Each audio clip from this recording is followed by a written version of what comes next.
Thinking about it. It says it's live for me. Says it's live for me. Is it live on actual YouTube? Yes, it is. Cool. Stop playing. Stop it. Just wait and see if people hop in because I can't actually see who is here on YouTube. Also, I got a Dr. Pepper because I saw you drinking one the other day, and I've not had one in like months and months. So I love Dr. Pepper. It is my favorite fizzy drink. it is mine as Followed well. by the But Lilt. if I get like an 8-pack of cans, I will drink them real quick. So I got to be careful. And then my other half, he's like, "Why don't you get the 0?" I'm like, "Cause why? If I'm gonna drink fizzy, It tastes it's gonna the be full same. fat." Yeah. Do you remember like Dr. Thunder? That was like the Asda's own ripoff or something. Yes. I don't think it was as good. Terrible. But no, I saw you drinking one. I was like, right, I need caffeine. And I'm always drinking tea, so I'm like, right, I'm gonna have a Dr. Pepper. It's Friday night. I'm on decaf tea. I can't have caffeine at this time. No, I need to because I'm tired. Right. Do we want to talk about what we're currently reading first, or the book? Let's do what we're currently reading first. I didn't grab actually what I was currently reading. I got one of them. So if you want to continue, whilst I just grab the other one I'm reading. Okay. So people who know me, I do not read one book at once. Although I am better. I'm on 2 instead of 6. So my audio, if it's going to do it, is Tyrant's Throne, which is book 4 in the Greatcoats by Sebastian de Castell. Yeah, I read the first one in that, and I probably need to reread because I don't remember it. Yeah, I read the first one in like 2019. I'm like, right, I really like this. It's funny. It makes me cry at the same time. Why did I not carry on? So I reread the first one on holiday last week, immediately picked up Night Shadow, immediately bought 3 and 4, and now I'm on book 4. That might be the sign that I need to continue because, yeah, I remember reading it and really enjoying it. So I think Steph got it for me for a gift for either my birthday or Christmas. I think I bought it for Steph after I read it. First book was 4 stars, 2 and 3 were 5 stars. I keep putting this down because I'm scared it's going to make me cry. Is that the last book? Yes. Oh, okay. They're quite chunky. Like the first one's really short, and then they go really chunky really quick. Yeah, the other 3 are like 500 and something pages each. But he has a way of writing that makes you laugh because it's really sarcastic and it's funny. Yeah. And then sob my heart out in the same chapter because he is so mean to these characters. That reminds me of Michael. Yeah. Mr. Sullivan does that a lot, where I'm like, yes. haha, and then like at the end of the chapter, I'm like. And the audiobooks are narrated by Joe Jameson. And he did the Spellslinger series by this author as well. And he's fantastic. He's really good at so many different accents. That's good when they're like making different voices because it kind of makes me feel like I'm actually listening to a conversation between like characters. Yeah. So I mean, he's American, and one of the characters in this has a Scottish accent, and it sounds like a proper Scottish accent as well. Might have to give the audiobooks a try then because I need to get back. I don't even think I own the second one. I think I might have the second one on Kindle, possibly. I can't remember. I've got so many books on my Kindle. But funny I'm not enough, playing that game. What's that? I said I'm not playing how many books you have on your Kindle game. No. I'm glad there's like a limit on Kindle Unlimited because I think that I would go nuts. 10. But I did do a reread, which I barely ever get a chance to do. But I remember when I first read this first book, and I don't think I took it, even though I really enjoyed it. Like as soon as I finished it, I was like, I can't remember anything of what happened. Like I remember the really impactful scenes, but not like the actual like what generally happened. So I reread I listened to this time because I thought it might be easier if I listened to it. I listened to the Poppy War as a reread, and I've just started the Dragon Republic, and I forgot how like good the first one is, but also how like it's so heavy, like not like as in like it's too like complex. It's just some of the scenes I'm just like, it's quite like graphic, and this one seems to be like from page 1, whereas like the first book is quite like chill. It eased you in a little bit. It's eased you in, and then like the really traumatic stuff is like the later part of the book. This one just like, it's like, nah, we're just gonna go all in to start. I can't actually remember what chapter I got to, but I'm at least I can't remember because I'm listening to this on audio again because it's big, and yeah. I also bought like the Illumicrate editions before you were like reading the rest of them because I was like, I remember liking the first one. And then the other one that I've just started reading and I'm way behind, I need to actually have this read by Sunday, or at least by like Sunday evening, is The Headlock of Destiny by Samuel Gately. This is for storytellers on tour. And it's basically, it was described as like wrestling meets like, I can't remember what the actual like tagline for it, but it's something like, if you like wrestling and you like fantasy, this is perfect for you. And I will say, I read the prologue, which it was the longest prologue I think I've ever read in my life. Really? Yeah, like, because usually a prologue to me is like a couple of pages, maybe 2-3 pages. Like, I know there's like longer ones in some books, but this one was like 14 pages, and I was like, this is the prologue. But I read the prologue, and it's already kind of, I can see this being like a more fun read, which reading alongside the Poppy War, I actually kind of need. I need like a kind of more chill, like they're literally just fighting. How big is that book? It's not very long. This edition is 350. It's only £5.50 for the paperback on Amazon. How much? £5.50. It's not bad for a self-pub, because I believe this is it may be in my basket. Titan Wars, I don't know if that's a publication.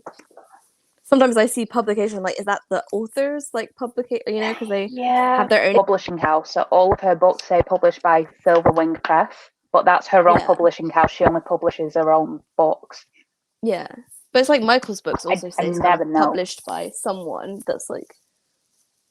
I think in the UK, is it Grim Oak? I don't know. It's Grim Oak because he had to cancel with Del Rey. But yeah, I've been having to mix middle grades in with the Greatcoat series because it's not really magic heavy, but it's quite a grim world, and he's very mean. Like, the main characters get tortured and stuff. So I'm like, I'm scared of the book. I'm going to put it down and read this really fluffy book instead. Yeah. That's what I feel like this will be. Like, even though it's like technically there's a fighting, and I'm sure it might be quite like graphic, grim, I just don't think it's going to be traumatic like the Poppy War and the Dragon Republic is. So no. And then alongside the Greatcoats. Oh, I'm excited. I love that book. It's so I'm good. like 90 pages in. You already read his books, haven't you? You've read like... I've read all of his other books. You read all of them? So you're going to love that then. Because this is book 7 for me. Yeah. It's my first like book by him. I definitely want to go back and read all his like pre-series as well. I think I have the first one somewhere, like the Battle Mage. Is that his like first book in the first series? That is the first book that he wrote, but I didn't know that. I went in at Mageborn, which is the first book in the second trilogy. And I'd already finished the first book in that by the time I realised there were others. So I read the second trilogy and then went back to the fourth. Do you feel like you need to have read? Do you feel like you need to have read the first? It stands by itself completely. Oh, okay. It explains everything because it's set about 10 years after the end of the Battle Mage trilogy. Oh, okay. So, see, that's the thing I have about things that say like, oh, you can read this separately. It's like, yeah, but it's the same way people like. I saw someone, I can't remember who it was, Bedtime Bookworm, and she was doing like her anticipated releases, and she put Nolan in there. And she's like, I think I'm going to do this one first. And they're like, no, don't do that. That's not even going chronological. No. And I know Michael says, you can read that. It's like, you can, but you shouldn't. You can. You should not. But I already know these people from the previous books. I am going to read and I'm going to try rereading chronological. Yeah, I left a comment. Just I said, like, what I don't think you need to read like the Rhaenyra Revelations or the Chronicles before. Definitely need Legends. You need Legends. I said, like, if you don't, because I know it's a lot of books. I was like, if you don't, like, I was like, if you're going to start somewhere, I say Theft of Swords always. No, it depends if you look at it like the fact that the first trilogy is technically 6 books. then it's not like technically that Yeah, long. then they're not big Book-wise. either. No. But yeah, you definitely need to read Legends before you read Nolan, because I've put Nolan down because I was neglecting every other kind of priority read that I needed, because obviously this is for a tour. I've had other ones that have come out for review. I've got a bit mad with my like requesting and reviewing today the author of Cold from the North, because I shared his like cover reveal. He's like, do you want a copy of the second book? And I was like, okay. And I was like, Sending me a link to the audio for the first one when it drops. oh, is there gonna be It was like, audio you love today? audio, because I'd said that I was going to read it straight after Shadow of the Gods, and he was like, please don't do that. Please don't read it from Gwen. He was like, I don't want you to be disappointed in it. And he's like, I know you like audiobooks, so do you want a thing when the audiobook drops in July? So I was like, yes, please. Oh, well, maybe I'll have to, because I like to reread sometimes, and if there's an audio version of it, I will definitely then try to get the audio so I can reread it, so it's fresh for the next book. Find audiobook reviewers. So I know Angry Robot, who sent me this because they know I like him. I saw on their Instagram the other day that they want audiobook reviewers, and I was like, yes, please. Yeah. Oh, I didn't see that. I'm on that. I'll have to message them and be like, I like audiobooks too. I'll send you the thing, but yeah, well, I felt really. Are you on their news? Yeah. On their list. I'm now part of Angry Robots, Rebellion, Orbit, I think, even though I haven't received anything. And they said they were going to send me a proof of a Master of Jinn. And I was like, oh, I'm so excited because I read the novellas for that. You didn't even ask for it. Yeah, they said they were. I didn't ask, but oh. And then they send it, but it's in the same world as those short stories by him that you read last year. And they're really good. So I am gonna read. I have like technically a e-arc, so it's not like a big deal if I don't get the. But they said like, do you want a physical proof? I was like, yes, please. Like, obviously, I'm gonna want. It's really pretty, the proof of it. But it's just never arrived. I'm like, am I not getting it? But then from like the sounds of it, I am on their list. Yeah. Because they've sent me like things that I didn't ask for. But because like, I read a shit ton of all it, and they won't send to me.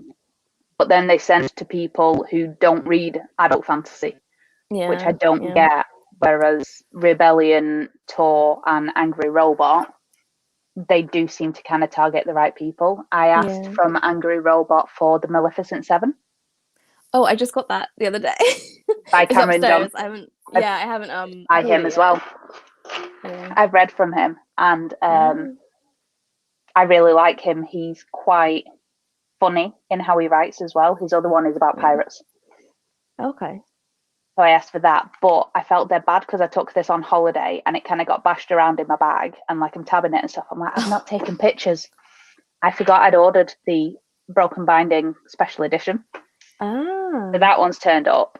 It's signed and numbered. There's only 100 signed copies of it, but it also came with a signed map. Oh, that's really pretty. Really pretty, and it's signed and numbered on the bottom. So Dave said we can get some extra shelves for in the dining room to go with like his drinks cabinet thing that he's getting. So I'm going to like frame it and put it up there. So yeah, those are current reads. I also need to read this because Rebellion sent it me and it comes out this month. Yeah, I have an e-arc of that as well. But I also want to read a bunch of NetGalley. What's that one? Oh, is that Rebecca Rowanhorse. Oh, which is the author of, remind me? Black Sun. Oh, Black Sun, which I've read and I really enjoyed. It dropped to £3 for the hardback on Amazon last week. I was like, I think I checked when you said, and it went back up. And I was like, damn it, too late. I was like, yes, it's on my wish list, and I want it. So I got it, and now I have 2 copies of The Coward. So it's fine. But I'm in the mood where I want to read all of the big books. Oh yeah. Like when I'm done with the Greatcoats, I want to go back to The Faithful and the Fallen. You need to finish it. It's so good. Because I'm trying to clear out my last 15 books that I've had since 2019. And 3 of those are Faithful and the Fallen. So like they're big. Yeah. But I remember have all on audio because they went in the 2-for-1 sale. Well, I listened to them on audio because I remember when I first read Malice, it was like a lot. And so when I reread it, I did audio because I was like, that might be easier. And it definitely was I'm gonna easier have to because there's reread so many perspectives. So I definitely think the audiobooks are the right way to go, but it's so good. I want to start the companion series to that. Time of something, Time of Dread, Time of Blood. Do you have all of them? This one? Yes, that What? trilogy. I read Is it a the trilogy? first. It's a trilogy. This one. Yeah. I've read the first one. I own the next three, and this. This was in a second-hand bookshop for £4. Well, then you got to do it. It's a review, fresh release in it, and everything. Oh, I've done that before. I bought like review copies that I found in charity shops. So I'm like, I loved Shadow of the Gods so much, and I know that I 5-starred Malice, but Yeah. I'm sat going, do I just need to read a recap? Because I think that I remember the main plot points. Or because it's John Gwynne, do I have to reread all of it? Because otherwise there'll be stuff that I'm missing in Valor. I would suggest rereading. I feel like rereading massively helped when I went into Valor. So I would suggest a reread. Because I've already tried Valor and put it down once because I couldn't follow it. So I might have to reread Malice. Yeah. I've had that with The House of Always.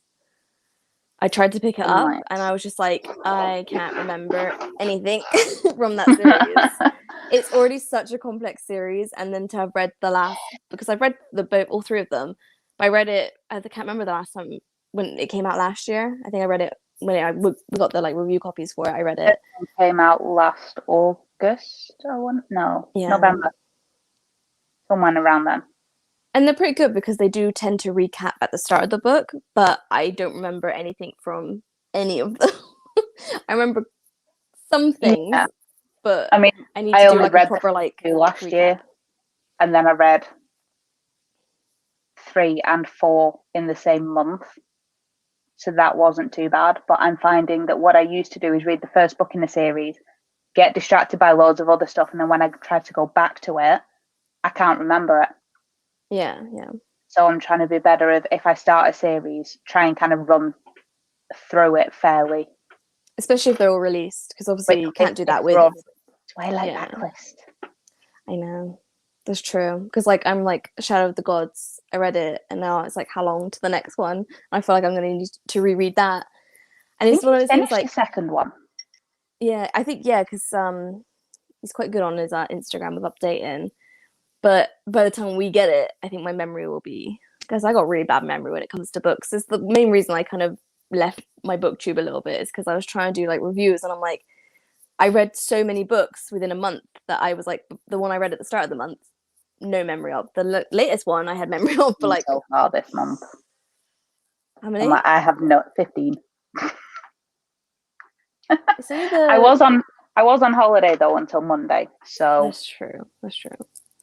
Yeah. I was on like 8 for the month before I came back from the lakes. So yeah. Well, I feel like my time is being taken up by review copies at the minute. Main reason I want to kind of, but then I say that I think was it Rebellion that reached out with an email? Shiny. I think Rebellion reached out with an email. Was it Rebellion? I think Rebellion did send a newsletter the other day. Yeah, so I kind of maybe requested 3 new ones from them. But it's fine because I don't think they will be coming for a while, so it's fine.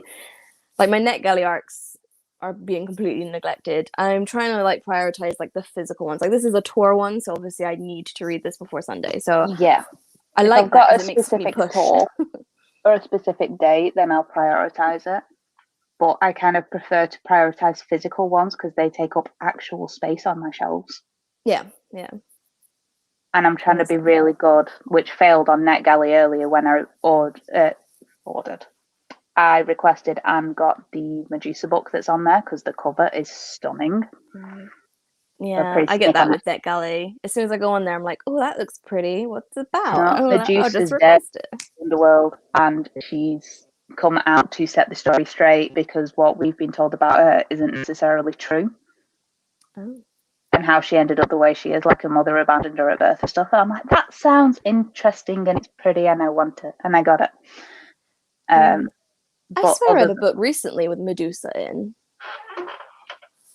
Is it Lore? Think of what it was. Yeah, it's Lore. That was it. which I didn't love. I'm not gonna lie, it wasn't my favorite. I've I think I've already heard not stopped it great on. about things about that, so I'm like, I'm not doing it. Well, I Let love me see Greek if I can find it. mythology, which is why I picked it up, because I was like, I feel like a Greek mythology book, and then I was like, that is really pretty. I can't. There we go. It's really pretty. But I'm also trying to be really good and only requesting stuff that was either already on my radar if I wanted to read it, or it's by an author I already know. Yeah. Because I keep requesting stuff by unknown authors and going, I really don't like this writing style. I'm getting very picky in my old age. I've had to be quite because I've had obviously authors reach out to me on Instagram like, do you want a copy of my book? Do you want a copy of my book? And I'm like, no. I've got enough author copies now where I'm like, I can't get any more. I think someone's about to knock on my door.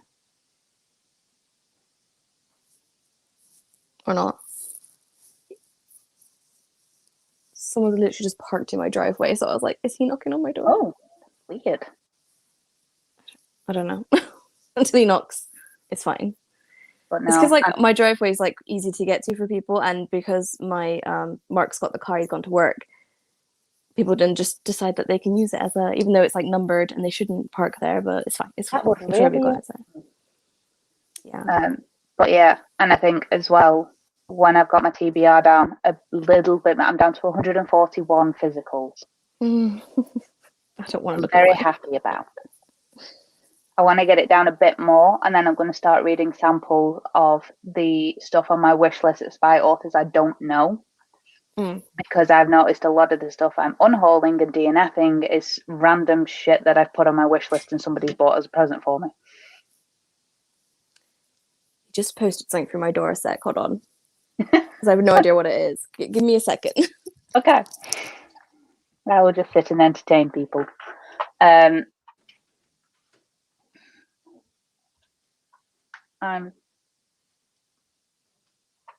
Whilst Abby goes and does that, but yes, it's what was it? Yes, it's from Amazon. Ooh, I don't know what it is. Me. I didn't do it.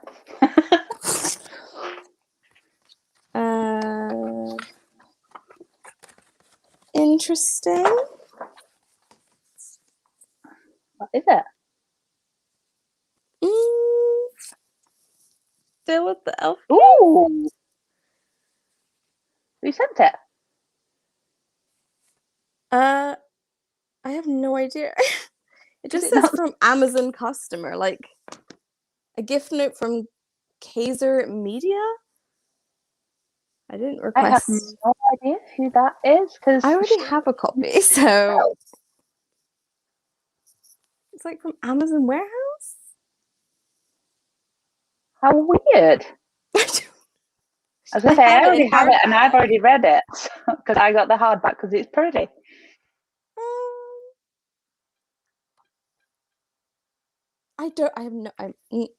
That is the weirdest thing. I have no idea. Kaiser Media. I'm gonna have to look that up afterwards because I don't know. I have no idea. That is the most random. I want random presents from Amazon. Well, I would like it if it was something I don't already own.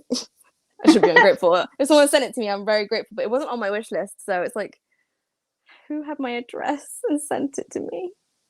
Not me. But it's if it was from someone I knew, I'd assume they'd put their name, not from Amazon customer. So it feels yeah, because normally it has my name across the top, and then you can sign it as something different across the bottom. Yeah. So it'll say Tracy, and then I can put my handle at the bottom for people who don't know who I am. So whatever Kaiser Media Incorporated is, thank you, but random. Okay. Don't get me wrong, that was a surprise, and I love getting surprises. But again, I just don't understand how this person's had my address because this isn't on my wish list, which is the only way that I would think people would be able to get my address. Because I signed up to her newsletter. It's a little bit bashed about as well, I guess, because it's a warehouse copy. I don't know. I'll Google the name afterwards and what? I'm Googling it right now. No idea what it is. Apparently it's an event company, so have no idea. But then how did they get my address? Is it like I would think like, oh, maybe it's like to the wrong person. I'm like, but I am a book reader, so like it makes sense that a book was sent to me, but also not. Say your name on it, the envelope box. That's the word I'm looking for. Yeah, it says my name, my full name, and my address. So it's not like it's just. I say I don't even know your address. You've given it me God knows how many times. I lose it every single time. I know you're in Bristol. That's it. Yeah. I don't know. I'll go on my Instagram later and be like, did someone send this to me? Because it's the only place I could think that someone would. I don't know. That's weird. That's when you sit going, who has my address? Yeah. Steph, Tilly. Like a bunch of like the girls in the book group I'm in on Instagram, but again, they would leave their name. And I don't think it would say from Kaiser Media. No, and to be fair, if I'm going to buy you something, I go through your wish list so that I know it's something you want and that you don't already have. Because we all have a lot of books. True. I need to go through my wish list because I think I've got some random stuff on there that I don't really want anymore. Stuff that's been on there for ages, and I'm just like, if someone bought me that, I don't know if I'd still want it. So, anyway, it's almost been like half an hour, and we haven't even talked about the. If anyone is watching, apologies that we've been absolutely awful with. We don't have people's on track. Well, I'm terrible anyway at updating social media. Always Steph. So I'll be sitting there round us up going, guys, when are we doing it? Me and Steph are going, I don't know. I think it's just like because we've got so many like review copies and I focus on that and I'm obviously on my Instagram. I completely forget. I was like, oh yeah, I don't have that many, but yeah. It's when someone tags me in like, I'm reading this for the Rose and Thorn. I'm like, oh thank you. I'm sorry we're really awful at updating. Although I'm excited about the next book. Yes. Son of the Storm. I had to think really hard. Well, I'm hoping that because it's quite new, people might join. What's that?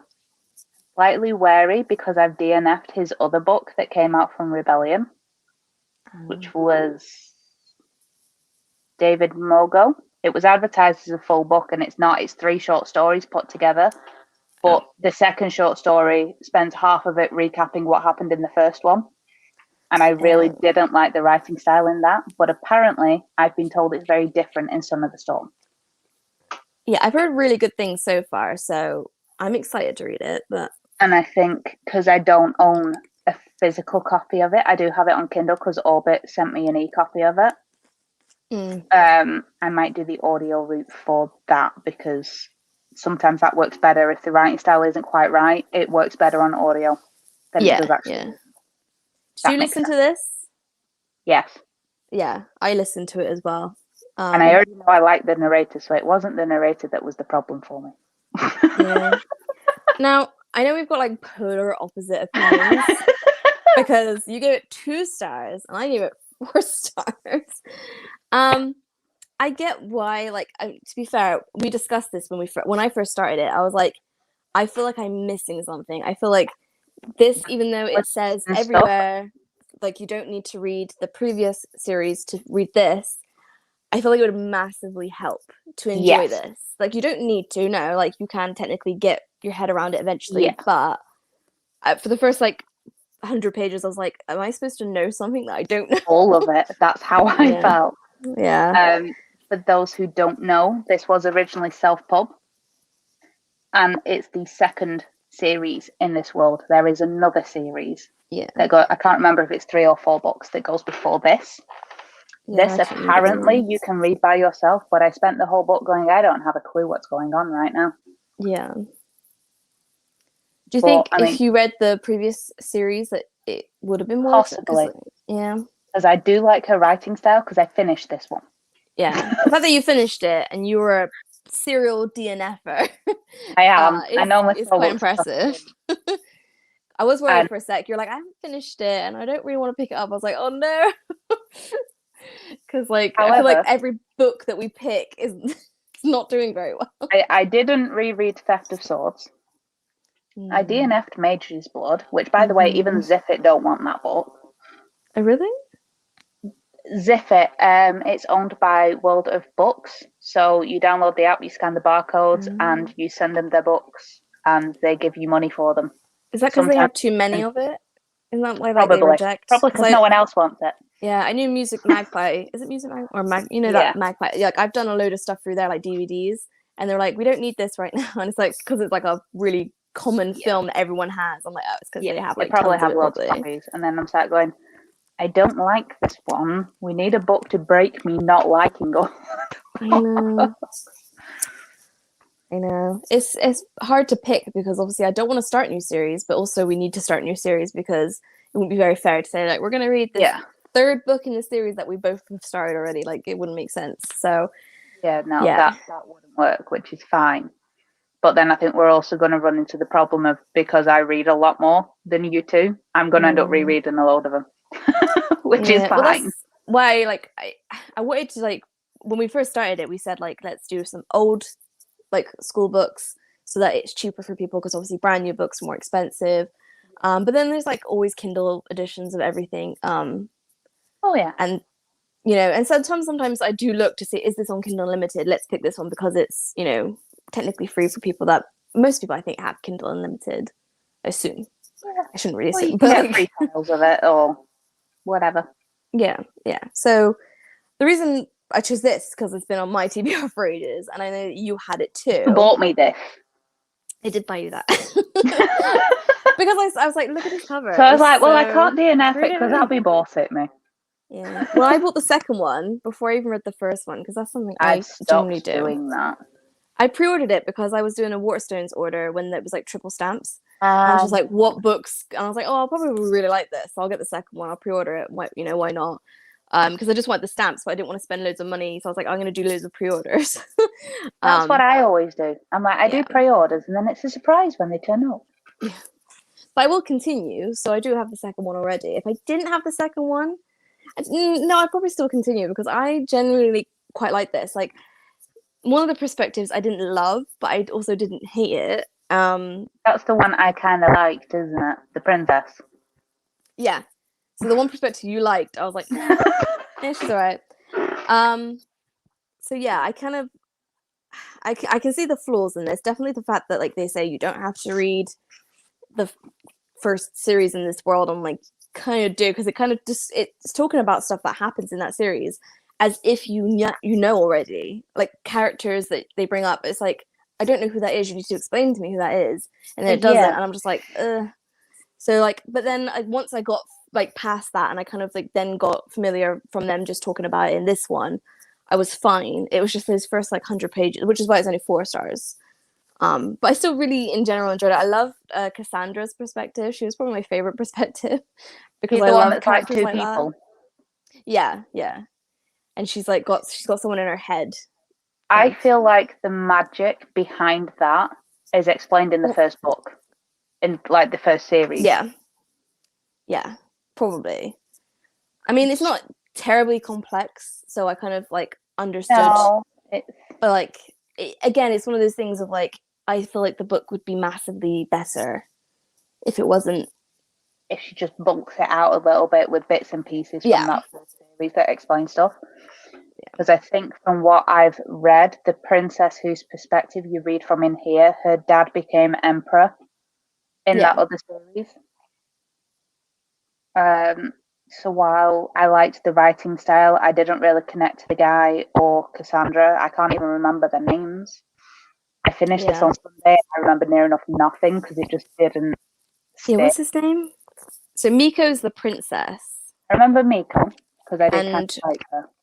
Ra? Right? Ra? How would you say that? Ra? Raha? Raha? Raha? No. I should know because I listened to the audiobook, but I have no idea. Again, I kind of liked his perspective as well because it's kind of like that trope I love with like, you know, a band of characters. And he's such a miserable so-and-so to start with, and then like you can see them kind of grow and become like a little fan. So I liked that as well. But again, Miko's chapters are the ones I didn't love, but I still enjoyed. I don't know. I did enjoy this. Like when the last like the ending has definitely bumped up because it was a 3-star for a majority of the book, and then I really enjoyed the ending. I couldn't like put it down. So I was like, well, that's 4 stars to me when I enjoyed the ending so much. The ending was a lot better, but for me the problem was because I wasn't connected to the characters and I didn't care about any of them. That ending kind of didn't make much difference because I kind of didn't care about what happened.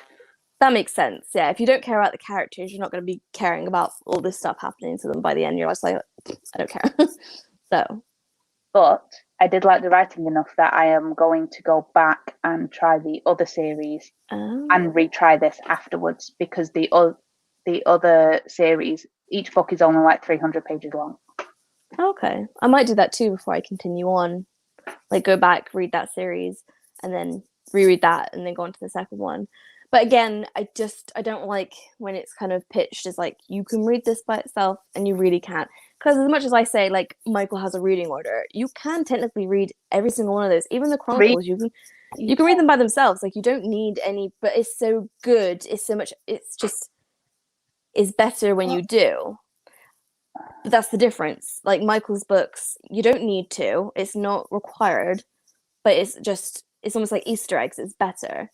But with that, it just felt like some stuff was lacking because you didn't know the history of the world. Like you only got the snippets that they told you and not like the actual full-fleshed story. Yeah, so. Well, I mean, they've been able to release these so quick because she'd already self-published books 1 and 2 before Orbit picked her up. They'd already done this one, and I can't remember what the next one is. There's a new one coming out in November, I think, which might be the last one. Yeah, I think is it trilogy? It's 4. I think it's a quartet. Oh, okay. But that means that if I go back and read the Kindle copies of the other series and I like it enough that I want to, I can just binge it. Yeah. By the time I've done that, I can just binge it straight the way through because I kind of prefer that, and I feel like I enjoy series more when I read them in close succession. Yeah, I like the world though, like the kind of Asian inspired parts of it. Yeah, because I do in general like Asian inspired. Like obviously reading the Poppy War now, that's like really like probably the best Asian inspired because it's based on like actual real events, which also makes it very dramatic to read because I'm just reading it. I'm like, this stuff really happened. Did I read that? I read something that was Philippine based, and I cannot remember what it is. And half of my shelves are blocked by the books that I'm getting rid of. Filipino. I read Where Dreams Descend, which is like, I wouldn't say it's Philippines inspired, but it's by a Filipino author, and the main character is Filipino, and that was really good. I enjoyed that. I don't think you would like it though. No, I'm getting very picky in my old age. Yeah. Did you like Caraval? Huh? Did you like Caraval by Stephanie Garber? I did. Did you finish the trilogy? Hang on, your sound's gone, and I don't know if that's me. It might be me. Hang on.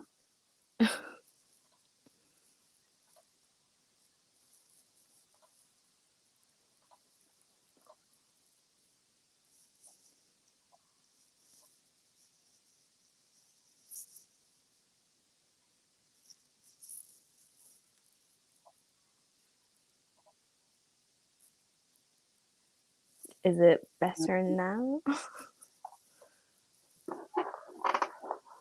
Headphones might be the way to go.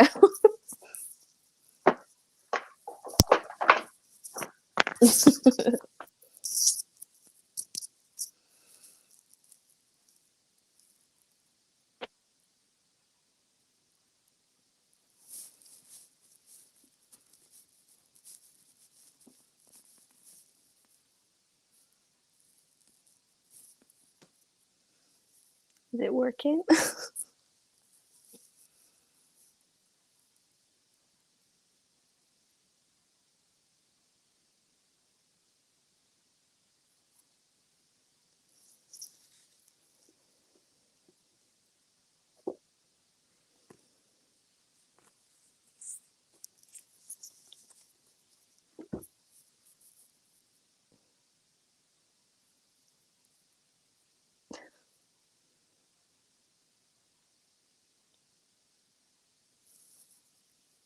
Is it not working? Can you not hear me at all? I wonder if everyone else can hear me.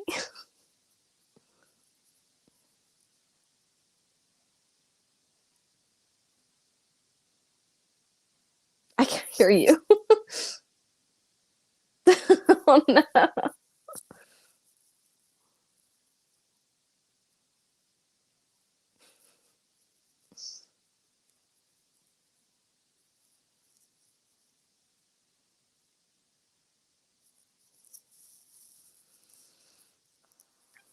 Can you hear me now? I can hear you now. When this cut off, it muted me on StreamYard. Oh no. You know that right now? I can hear you. Why can you not hear me? And it's because I was muted. Stupid thing. You usually always had your headphones in. Oh god. I thought you already had your headphones in. I did. It just decided to stop working. I think because I only ever used the left one. Yeah. I wonder whether I'm knackering them because they're in my ear all day, every day, because people will ring my mobile for work and I have my audiobook on when I'm posting invoices and stuff. So I may have knackered it. I may have to switch to using my right one. Yeah, I got some wireless headphones, but they're like connected still. They're wireless, but also connected to each other. Because I don't like the earphones that go like right in your ear. You know, the bits that stick out. It hurts my ears. Like literally, like I remember putting them in once. I had like a sharp pain in my ear. I was like, well, I'm not doing that again. So I have to have the earbuds that are like this, where they're not like going directly into your ear. I know what you mean. And I've remembered what book it is, by the way. Oh, which book? The Wolf of Oran Yarrow. Oh my god, I have that. I haven't read it. And it's now completed. The last book came out last month. Oh yeah, because I kept seeing people post about the last like cover and stuff. I need to pick. I've got the second one and the third one ready to go. But they are. You read the first one? Mm-hmm. Oh, yeah. You just. Oh yeah, I need to read that. I've got so many.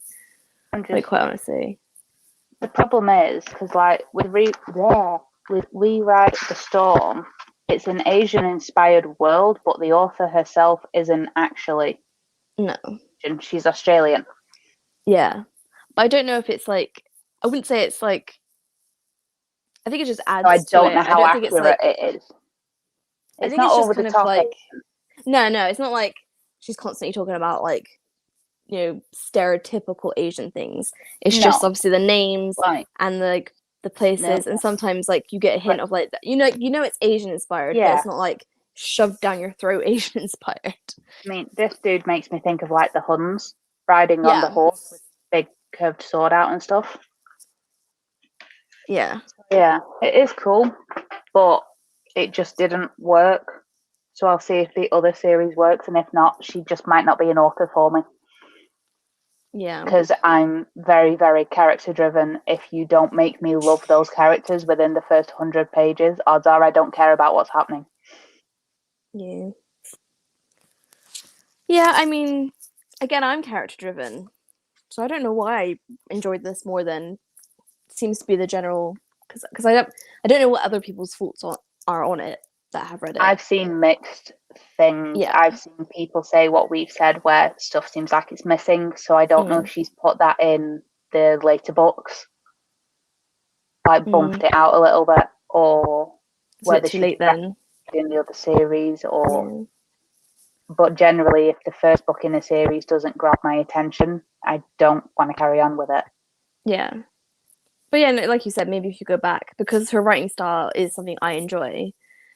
And I think she's got like, I think if I'd read the first series, I would have gone into this and been like, would have been better. Yeah. That one.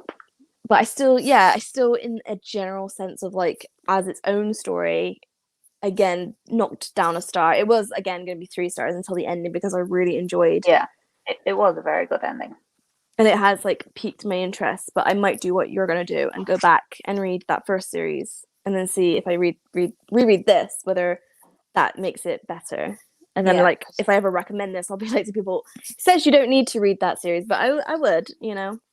That's what I mean. I'm like, I don't want to, because I know I've started reviewing self-pub books on my YouTube channel when I actually film them.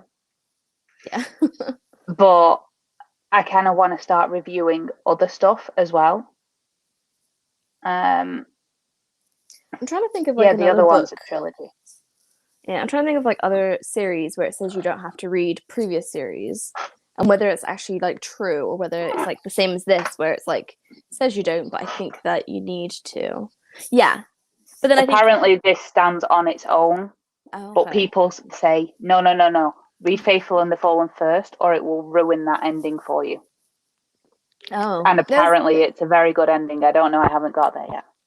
See, that's the thing. I always think like companion series is like it only really works if you don't have any like if it's inspired by like a character from because like Empire's Ruin is coming out soon.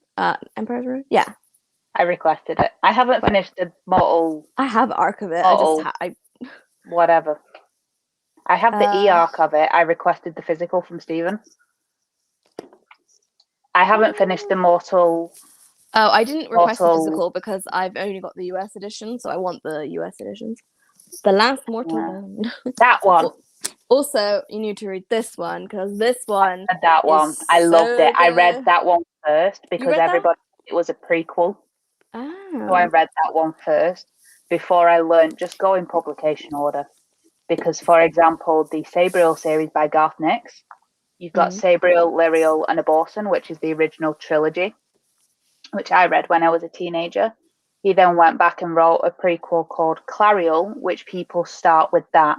You cannot do that, and it is listed on Goodreads as book 4 because it doesn't explain the world. It doesn't explain the bells. It doesn't explain the necromancy elements and the different levels of death. It doesn't explain any of that because he assumed that you read the others because the first one came out in 1996. Yeah. Yeah, because I think I picked up Clariel in like a charity shop. Yeah. And then I Googled to buy it. And then I think I unhauled it because I was like, well, I haven't got the rest of the books. But now I have the first book. I have Sabriel. You've got the new I found. Yeah. What's that? You've got the new cover. No, the old one. The covers last year. Abby's gone. While we wait for Abby to come back, they have changed the covers for Sabriel. Here she is. Oh my god! I don't know what happened. My phone just like cancelled out. Like I was like, I'm now on the big screen. Yeah, they redid the covers last year. I saw the covers. They're really cool. Like the original covers are nice, but the new covers just kind of are my kind of style that I like. I'm a nerd because I love this. Ignore my mismatch outfit. I also have the hardcovers. Yeah, I think I messaged you because I was at 66 Books and they had like hardcovers of the Garth Nix. I was like, do you want them? And you're like, I've already got them. Oh god. I'm impressed I managed to do that. So yeah, I had to rebuy Sabriel because I couldn't find my original edition. Oh, that's the one I've got. And then I've somehow managed to get a weird necky version of it in hardback. Strange. That's nice. I mean, the glare. I'll just stop it. It says, "Who will guard the living when the dead arise?" I got it off eBay. But I really want to reread these, which is why I was pushing for it for next month's book, because there's a new one in November. Yeah. But I have, the other ones are still up there, but I have all of them in hardcover and paperback. The new paperbacks? Old paperbacks, I want the new ones as well. The new ones are really cool looking. They look like an anime kind of cover. They're really cool, but I'm going to have to get the new editions to match the new one that comes out in November. Oh! Hi! Hi, Steph! I just saw you up. Oh god! I've had such an excitement. You've had what? So that was such an entrance already. My phone just fell over. Too much excitement. We've gone off on a tangent about Garth Nix. Yeah. Oh, yay! We barely discussed the book, like usual. Like usual. To be fair, Abby likes it. I didn't. Do you know, I really, really wish that I had got more chance to pick it up. But to be honest, I've literally read like 0 books recently. My book presence, my social media presence, all of that is like dipping so badly at the moment that I'm like nowhere. I'm like a fucking ghost in this community. So yeah, I picked it up. I just didn't get to finish it. I didn't really get the chance to do much this month, to be honest. Well, me and Abby had the same problem with it. Of it's the second series in this world, but Orbit only listen things. I'm like, I don't get this. You're referencing things that I don't understand.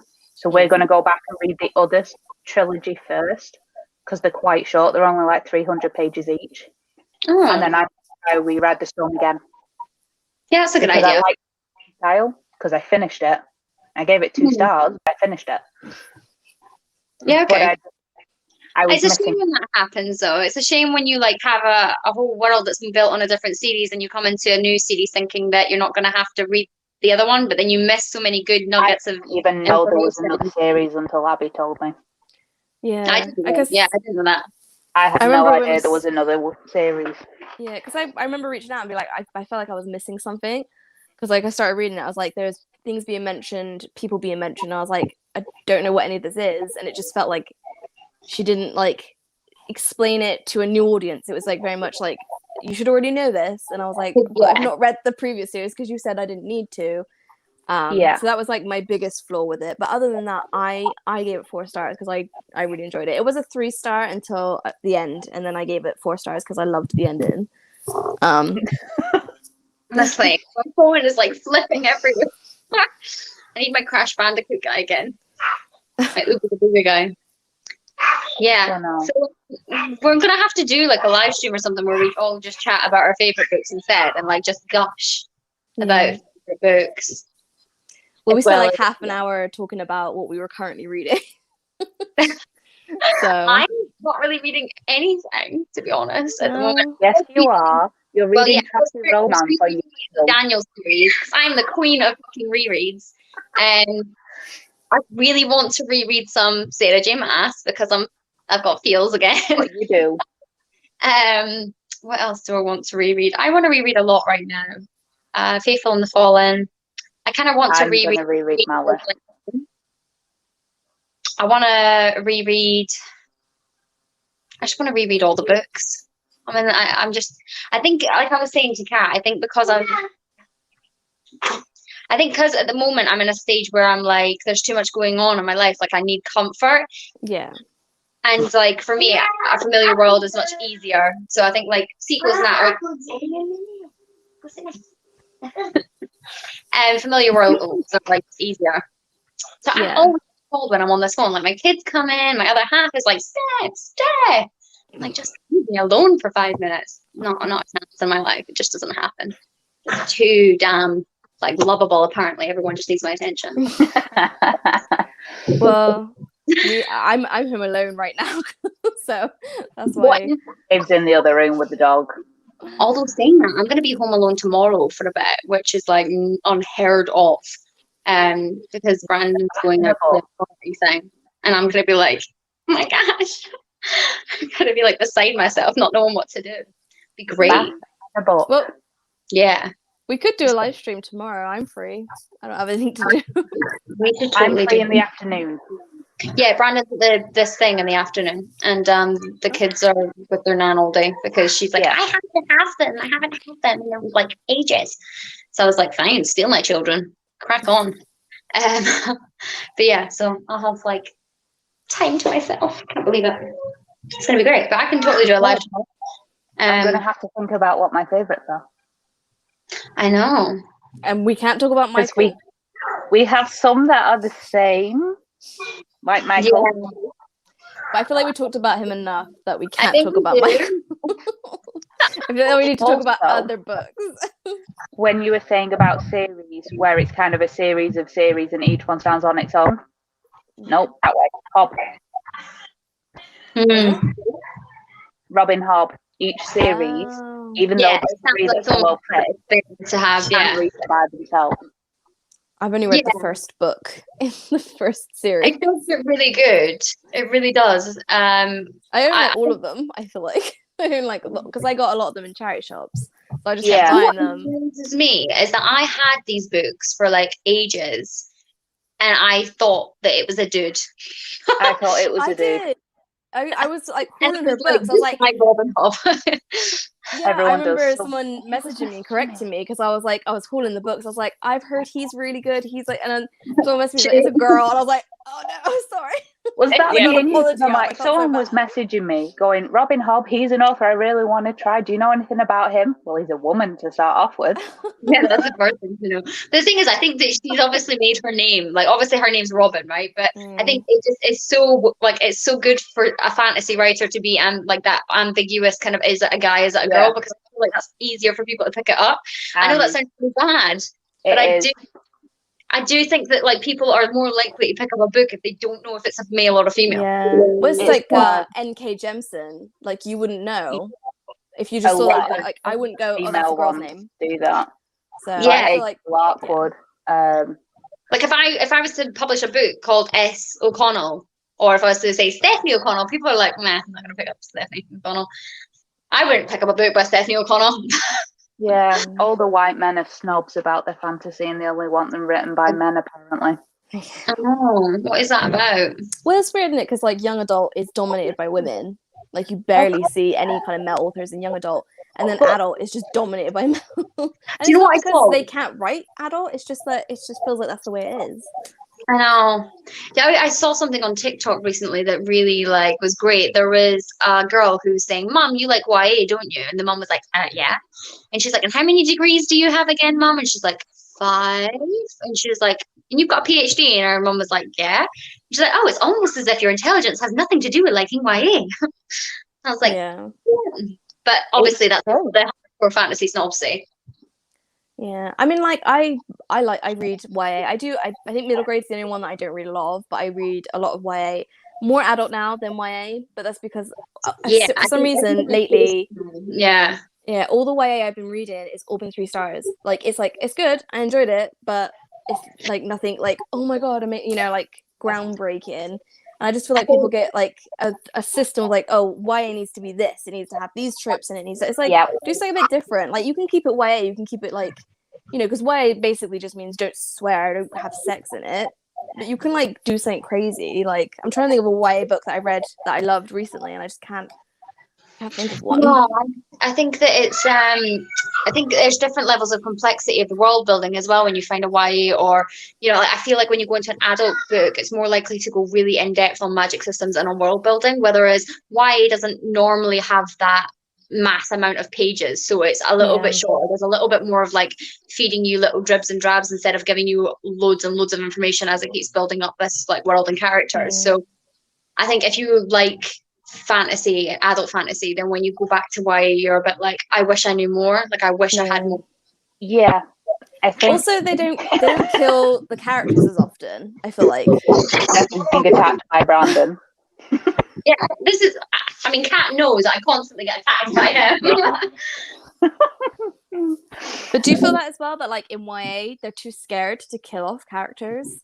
100%. There's no consequences to anything. Yeah, because I love Sarah, I do, but she's got this big thing of like, I'm gonna make it seem. I'm like, I get to the point now. I'm like, no. Do you know what I got really upset at Court of Silver Flames, and I thought to myself, like, why did I get upset?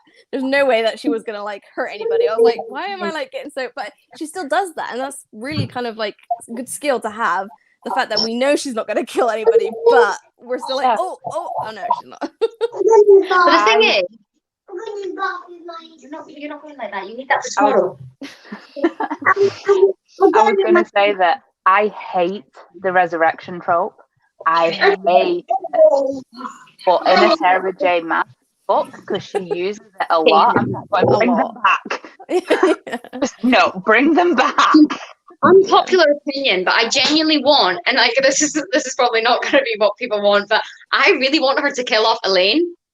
Is that really bad? Because I feel like no one like they don't kill off the main characters, and it would just be such a big shock. Like I think if she was to turn villain in the next book or something, we were to have like this villainous Elaine, and then like one of the sisters had to kill her in some like crazy tragedy. That would be a good. I mean, because like it's Elaine, so you wouldn't ever think that she would become a villain. So it would be like really shocking. Imagine how great that would be, though. If like it seems really nice to everyone, but secretly like this super Where over. did she go in the garden? Because she doesn't wear the gloves that Thingy bought for her. Her mate. Like, She doesn't wear the gloves that what Lucian is she buys. doing? Her hands aren't covered in dirt. And so what's she doing sometimes when she comes back? Yeah. Where's she going? Who's she seeing? Oh, I just realized I know someone who's not afraid to kill characters in books, and that's Leigh Bardugo. She's okay with like, oh, I'm just gonna, make you love this character, and then I'm gonna murder. So she's probably the only YA author that I've read that I'm like, oh, he's not coming back. He's not being resurrected. I'm like, wait, what? And she could have done. She really, if she she could have. Apparently, there was talk. I think I know exactly which character in particular you're talking about, and there was, I think, talk of a resurrection or a potential resurrection. Oh, jeez. That's reflexes. But yeah, so I think there was talk of potentially. Don't do it, honestly. He thinks he's funny. He's gonna get punched in a minute, isn't he? Oh my god, yeah. I really nearly hurt him yesterday. Like, really nearly hurt him.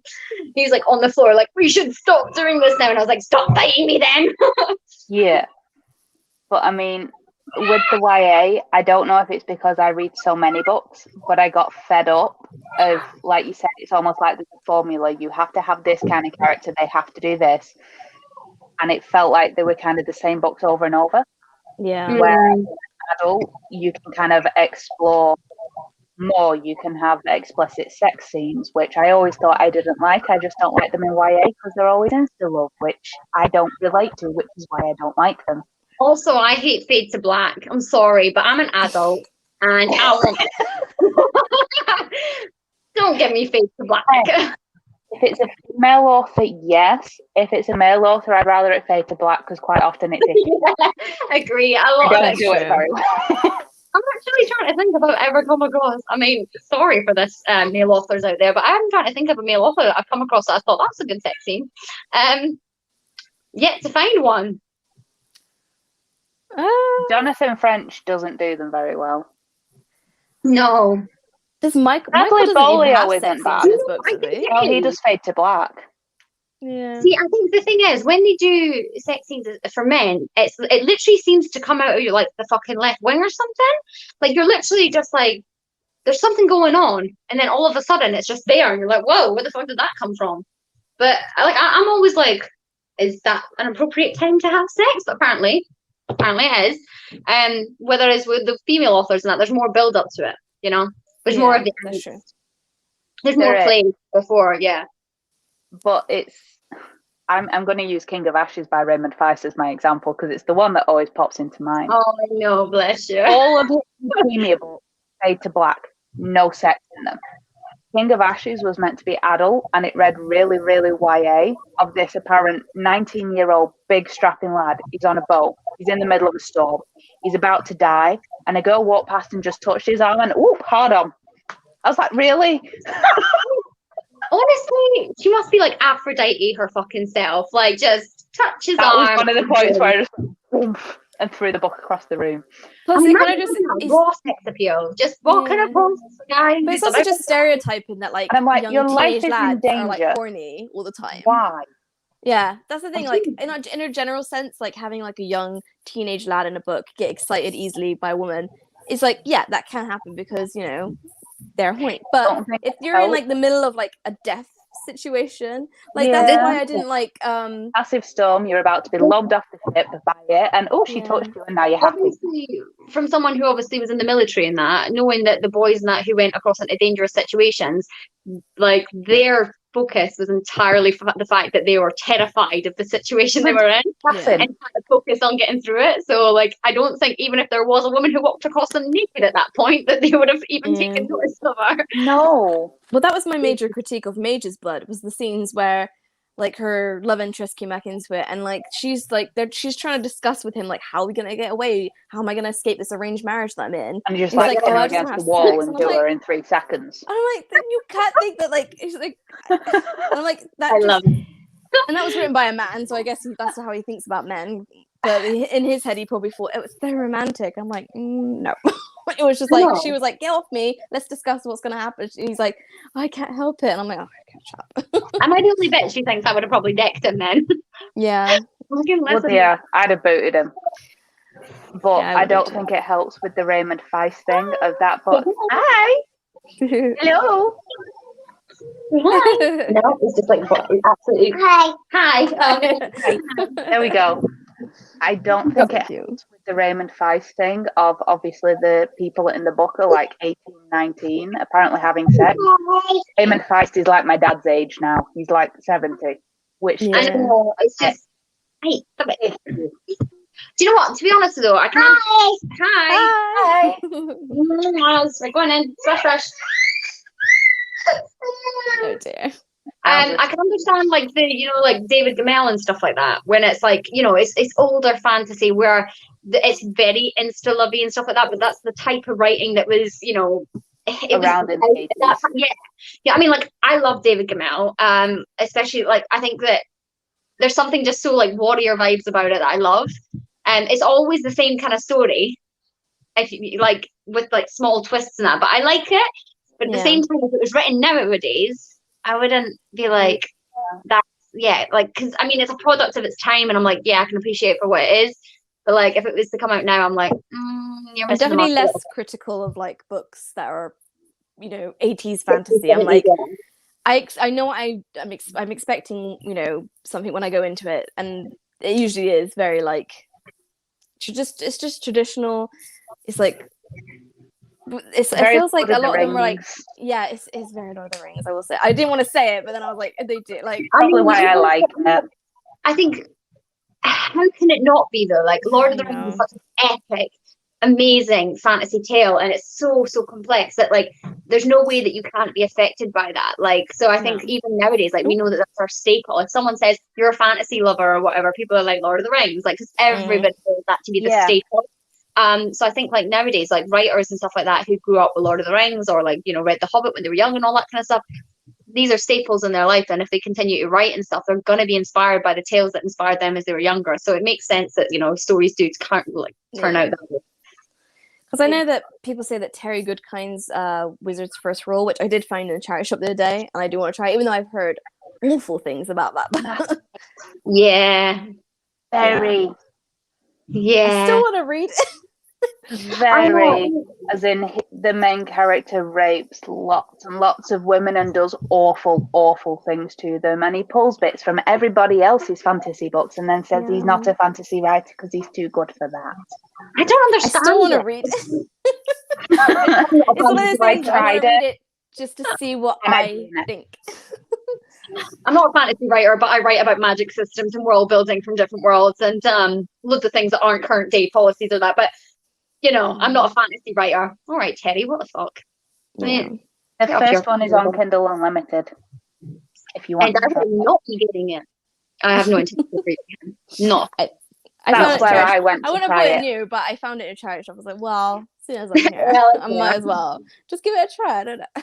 I'll probably hate it, but that's fine.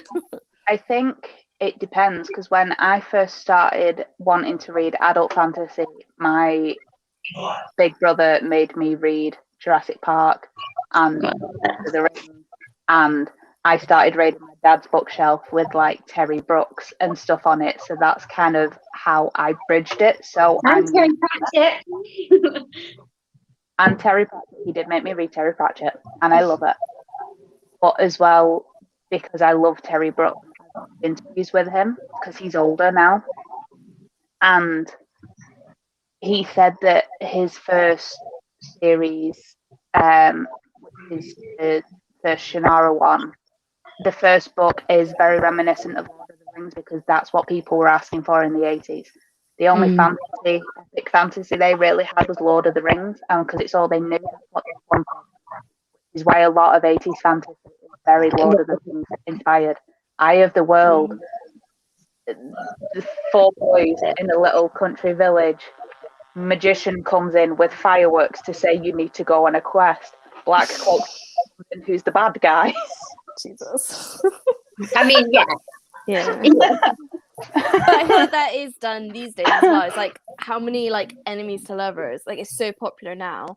And I feel like there's so many books with enemies to lovers now. Whereas like I feel like older YA books that I read don't really feature it. It's more so like, you know, love triangles and all that kind of stuff. But people hate that now. There's a lot of like things going on like with like more dark kind of villainous kind of love interest as well, which I am here for. I love a good tragic bad boy. But I want a book where the bad guy wins. Yeah. And he can be the love interest. One of my friends is an indie writer, and he's like, how do you think I should end the third book? Make the bad guy win. And he's like, why? Because I've never read that before. Make the bad guy win because he's a necromancer and I want him to win. Well, you will obviously pick the necromancy team, won't you? I think they're too scared to like do that, because then it kind of feels like when you read the story, you're like, oh, that just ended really depressingly with like all the heroes dying and the bad guy winning. But it would be also really like unique. So I can't think how many books I've read. I cannot name a single one where the bad guy wins. Technically, Final Empire, the bad guy has won. So we just don't get to see him winning. I mean, there's quite a few books where the premise obviously starts where the bad guy's already won. But yeah, I think like there's that kind of hero's journey that obviously happens in a writing kind of thing where you've got this person who is inexperienced and doesn't know much. There's a lot of like inexperience and stuff, and then they get called to action, and then they go off and like experience all this, and then they come back having defeated and like done whatever they need to do to save the world. Isn't this isn't this like a He is kind of right. So and Nev is kind of like a villain origin story almost. Like I heard the second one. He is basically like there's all of the people that have like magic and stuff like that, or are able to pull from certain like objects and that it comes from certain gods, and he seems to have an affiliation with the one that's frowned upon. So it's like the bad guy.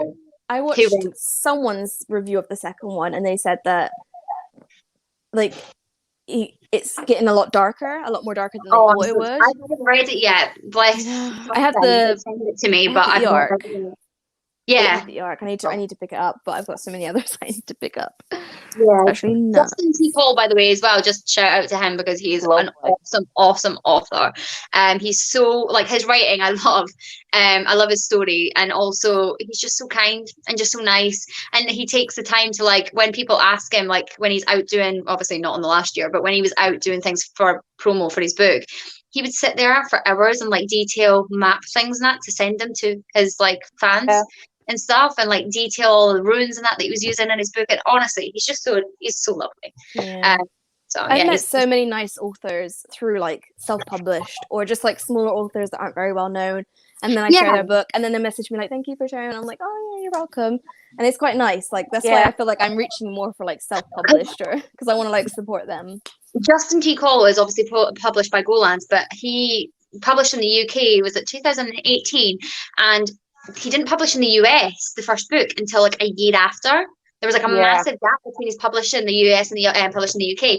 So I was going on about this book because I read it like literally before it came out, or like just as it came out, because I had it.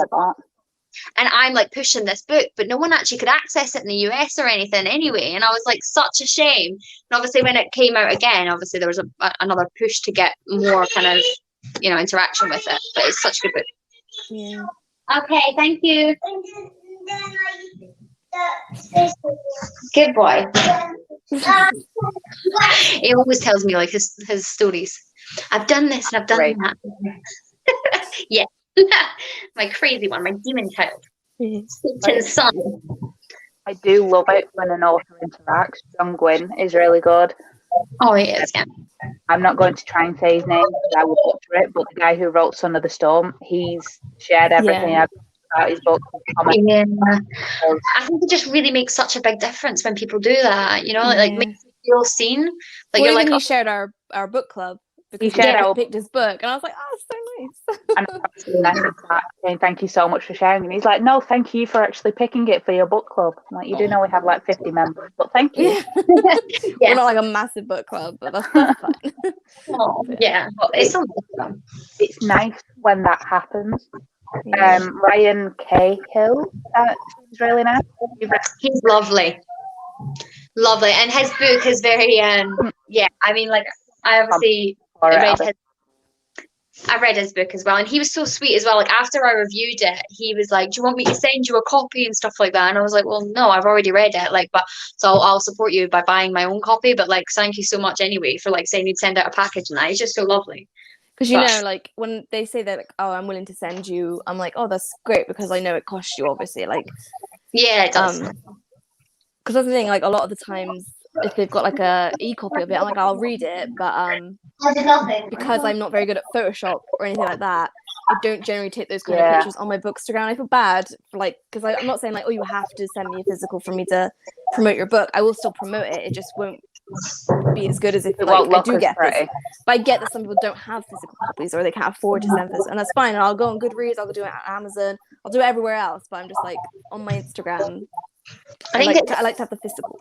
I think it is if you're on Instagram, like, you know, specifically, like for my blog and stuff like that, when I don't have a physical, I'll always just use like images from like the ones that either they send me or like I'll get off like the Amazon image or whatever and just pop it in like that because it's, you know, it's easy enough to do.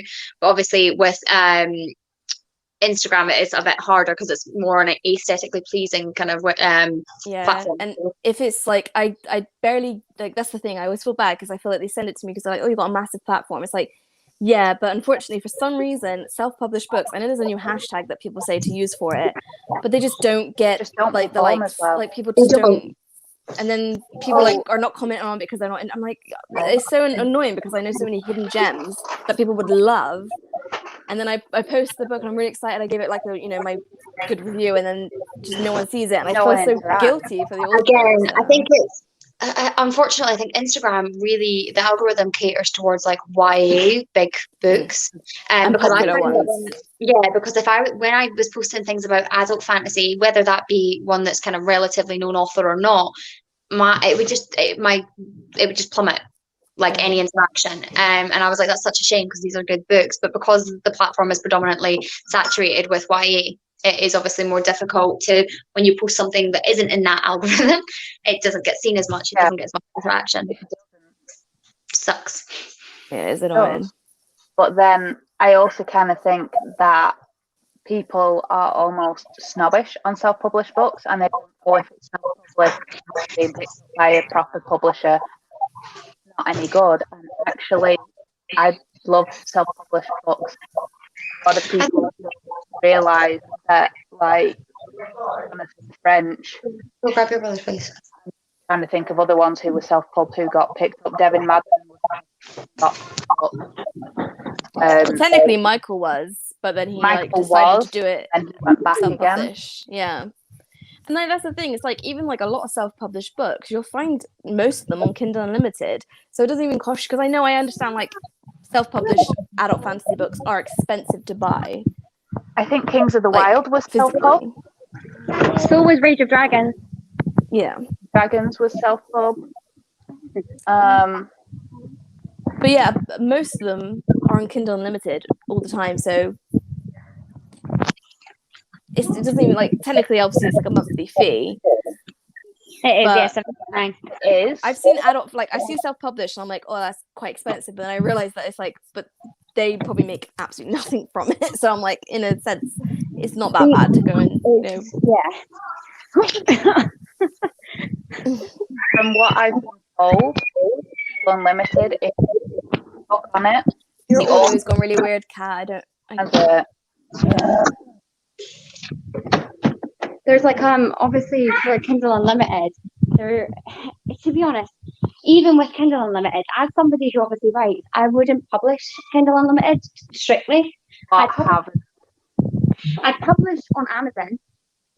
And I published to other places as well, like Apple Books and like Google Books and like Kubo and all that kind of stuff. But I wouldn't publish solely to Kindle Unlimited because I feel like the cut that they take for even like, it's really, really weird because say someone buys your book and downloads it, they still take quite a big amount of what it is just to send it to someone's Kindle.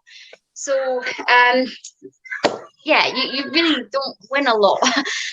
There's not, like, that's why the print prices are so expensive for like indie authors. They're spending like, you know, £18 for like a hardback or whatever, or a paperback sometimes like £15 or whatever, because they make such a little amount. It needs to be that price just for them to see something. So yeah, it's hard work. So I mean, I'm just hoping that at least like a couple of people pick up the book after I post about it. You know, like a couple of people is better than like. I just do feel bad when the posts just don't do very well. I'm like, oh god, like the 10,000 people that follow me just are like, nah, I'm not interested. It's like, okay. It's hard because I think with Kindle Unlimited, the author doesn't get anything. Like if you borrow it, they get paid something like half a per page that you actually do read. I can't remember what it is. It's probably not very good. So if it's like a 400-page book and you read all of it, they get £2. But if you just buy it and it's 99p, they get less money. But if you don't finish the book, they get less money anyway. And I think that if you do Kindle Unlimited, you can't put your ebook on like Nook or Kobo or anywhere else. You can only do it through Amazon. Yeah. Steph is shouting at a child.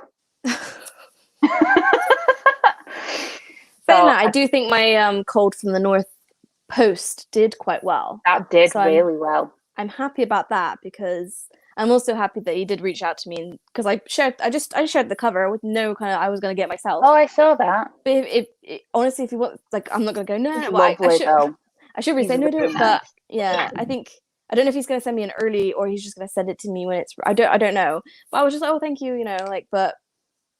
I'll obviously post about it again, but I did feel bad afterwards. I was like, should I just say to him, like, no, don't worry, I'm gonna buy it. But then, you know. Yeah, I think it's hard. I will tend to with indie books. I will buy a physical copy, but because they're really heavy and like the covers bend if I take them in the bath, I'll read it on my Kindle.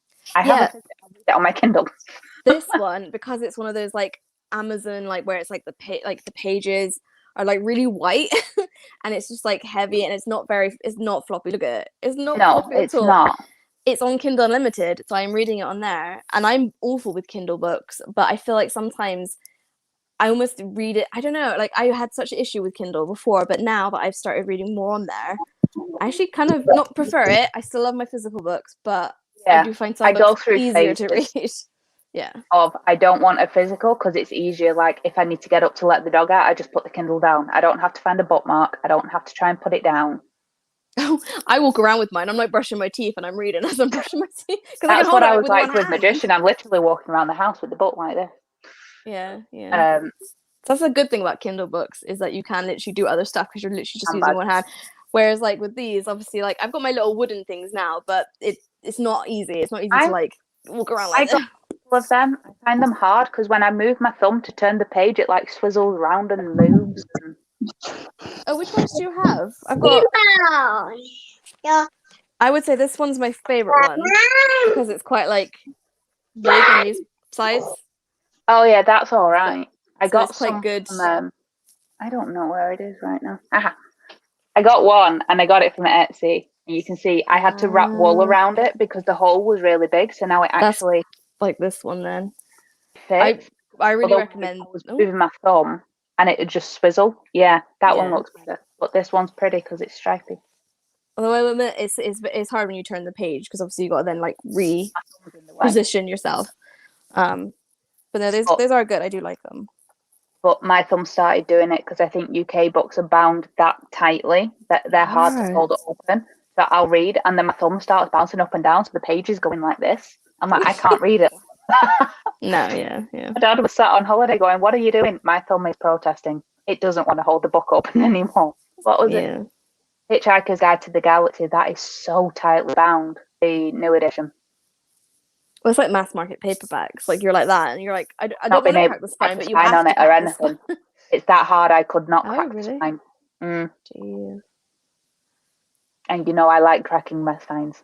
I hate cracking spines. Although I did do that reel where I cracked a spine, but it was like a health food book. So I was like, I can crack this. I didn't care. I tend to try and find floppy paperbacks where I can because then I don't have to do it. I tend to find Rebellion books are quite good for that. They do tend to. Yeah.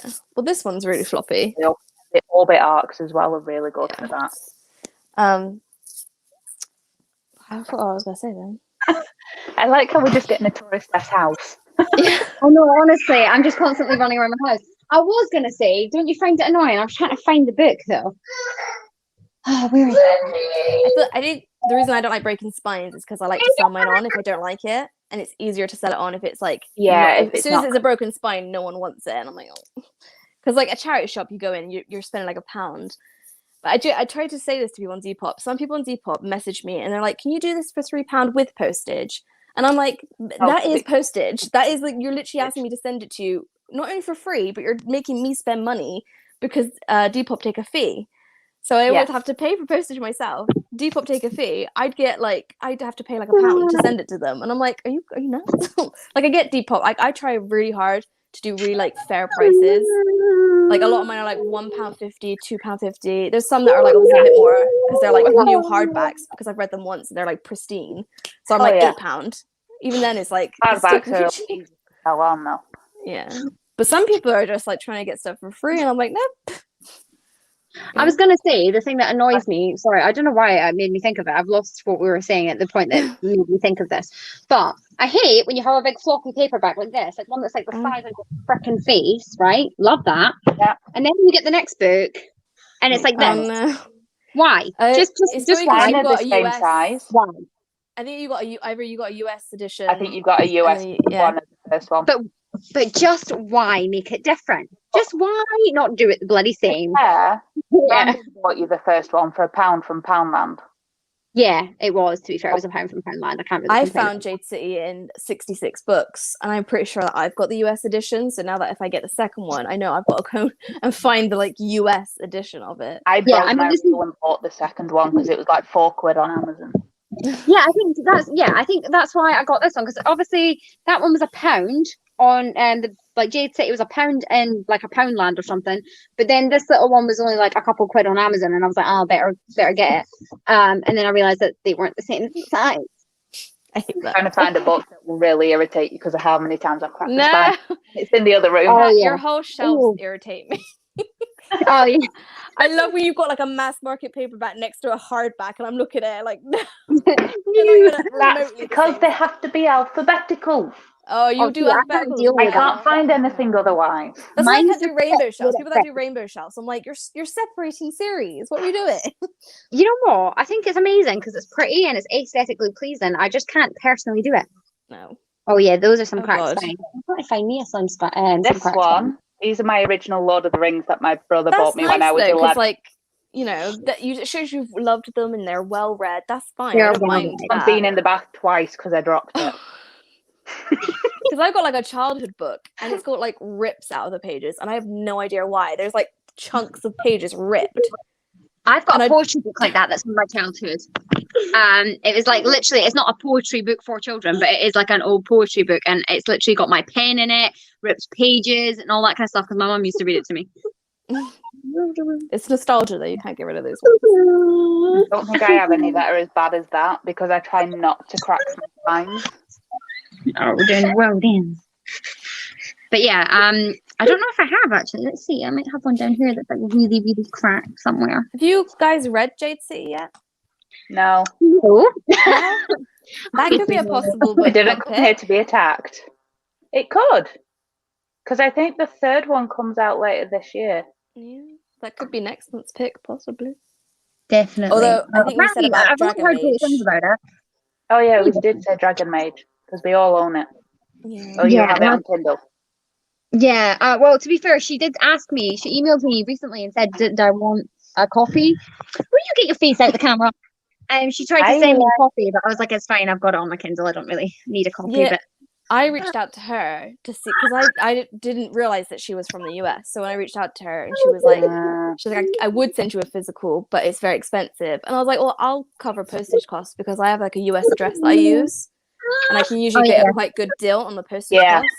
That's all. But basically, all it did is I pretty much paid for the book, like what the cost of the book. Obviously, but it was signed, so in a sense, I got a signed copy for like a regular price. But I do need to read that because I started reading it and then I put it down. I read it I started reading it for Medievalathon. That's how long ago I started reading it, and then I put it down. Not that I wasn't enjoying it. It's just I think I had so many other things I was reading because of Medievalathon that I just never went back to it. I know what you mean. And it was so good. I read about 6 or 7 chapters, and it was really good. Like just in those first I was grasped. I was like, yes, let's do this. Yeah. And then I was like, but I'm not reading anything else. So I need to. But yeah, so it's really hard, isn't it, when you get like a really good, like a big book, and you know you're gonna have to commit to it for quite a while because and then especially like I go and put read this, and I sent Steph a reel from Instagram of picking a book as a mood reader, and it's literally a girl in front of a shelf going to pick a book, and then it's got pivot. I was like, yeah. Do you know what? Do you know how many books over the last? All right. The amount of books over the last, he's telling me off. I don't know what for. I don't know what I've done. Apparently over the last like month, I've picked up, and on Kindle and that as well, I've picked up about 17 books and put them down. I do it. I get like 50 pages in and go, no. Don't want that. No. I'm like, I fancy that, and then I start reading it, and I'm like, no, I don't fancy you. And I put it back. No. But you know what? I never used to be like that until I became like a complete like bibliophile, because before, when I had a book, I only had like the books that I had, and once I was finished them, I had to wait to buy another book. So I had to go find. God. I don't remember what that was like. Yeah, it's been so long. I don't remember. When I was like that, I could just read whatever was left in my house at that point because I just wanted to read. But now I'm so like, I have so many options at the end of my fingertips. Like I can just quickly get a book on Kindle, or I can go on Scribd, or I can go on like Audible, an audiobook, or so I'm always like, what am I going to read? And then I've just got too many options. Yeah. Before I started Bookstagram, I had one of these Billy ones, but like the little half ones. And it wasn't even full of books, and that's all I had. And this is the accumulation of being on Bookstagram for like what, 3 or 4 years. Yeah, I had like a half-height little thing, like 3 shelves, and it wasn't even full. Happened, and then I had 3 of them, and now I have 5.5 Billies, 2 half-size ones in the bedroom, and apparently I'm getting 2 more full-size Billies in the dining room, thanks to Dave. When I first started, I had 3 shelves that were literally like this. Well, you can't really see, but they weren't big. They were like the width. I know he's naked as well. Yeah. But yeah, so like it was so unbelievably like small, and I don't even think I filled them at first, and then I just kept being like, oh, I need to buy another book, so because I've run out of books. And then fell down the rabbit hole, didn't I? I have to buy current books to take pictures of, otherwise nobody likes my pictures. Well, and then I I'm bought so over it now. I like to read, and I'm like, I'm totally cool with the fact that I like to read, but the whole pressure of like social media at the moment, like I enjoy this. So when people are like, oh God, Seth, you haven't posted in this amount of time, I'm like, no, I haven't, because my life is chaotic, okay? Yeah. So it just, I mean, you've all seen what happens in a house. This is what? How long have I been on this for? Like half an hour, and this is the amount of shit I'm dealing with. Do you know what I mean? Like, imagine my life in a daily, all right? A day in the life of Seth. When people are like, why don't you do vlogs? There's a reason for it, I'm telling you. Yeah, I feel like my obviously situation, I have all the spare time in the world, a lot of spare time. So I do think to myself, what will it be like eventually? Because we are actively trying.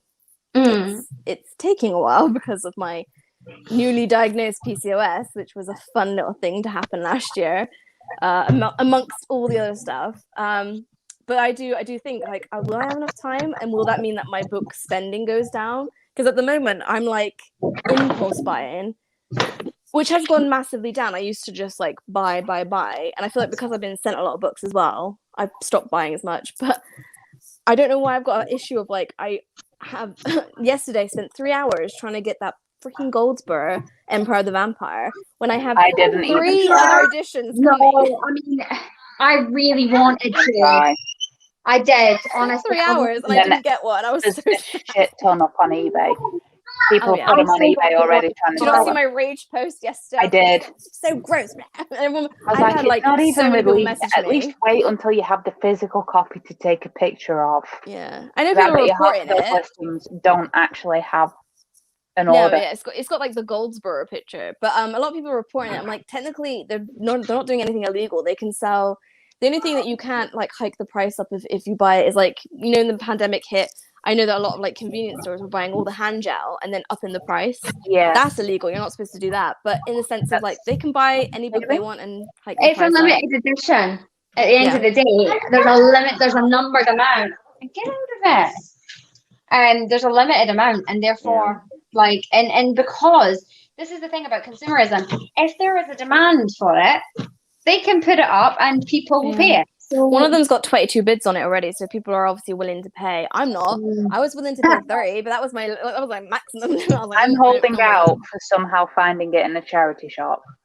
Because I have had options in charity shops before. Do you know what? Right, so Kat knows about this, but I don't know if you know about this, Abby, but I'm going through a stage of minimalism and stuff. So I'm cutting down a lot on stuff. So a lot of my books are going to be going. And and the other day there, I was looking at my shelves and I was like, what do I love, but maybe don't need anymore? Maybe someone else would appreciate it more. And I looked at my like all hardcover Nevernight series, and I was like, I do love it. Should I keep it or should I sell it? And I was really, really debating it, but I've decided to keep it because I do love Nevernight. But I had a moment where I was like, should I get rid? Yeah. I mean, I'm probably not going to get rid of any Michael books or any Sarah J. Maas books or things like that. No. But I did that though. I got rid of my Illumicrate King of Scars because I had like the original copy of it, like the original edition. And I was like, I love this edition, but the book wasn't my favorite, so I got rid of that one, which everyone seems to be after now. People have messaged me on my Depop post of it, like, do you still have this? I was like, I sold it like a year ago. I don't have it now. Yeah. I think people get confused for some reason. Like people go through and like my old stuff, which also sold. I'm like, I don't have it. What do you want from me? Yeah. No, I know. I don't know why people do but that. I have a multiple edition problem. But the other day, I didn't realize, but the Shadow and Bone, if you've got the original trilogy paperbacks, like the not the one with the stag on the front, the one with the like build-in, those are being sold for a lot of money because they're out of print now. I didn't have them. Charity shop. You what? Oh, you should have. I gave them to charity shop. I had a purple one that I found in the charity shop, and I had a little issue because I put it on, and then I realized that it was selling for quite a lot. So I was like, I'm going to put the price up a little bit. I didn't go crazy. I was like £15. I was like, that's not crazy price. Like I've seen people sell it for like 90, and I'm like, what? But I had that issue with that. You know that Phoenix guy? Oh, That guy. I didn't realize. I thought I blocked him. I was so sure I blocked him. I don't know why. Yeah, well, he wasn't blocked. I follow him. Just remember his username. Not sell. But he bought it, and I was like, I know what he's gonna do. He's gonna then sell it on for an astronomical price. And the way he messaged me after he bought it, he's like, bubble wrap it, please. And I was like, excuse me?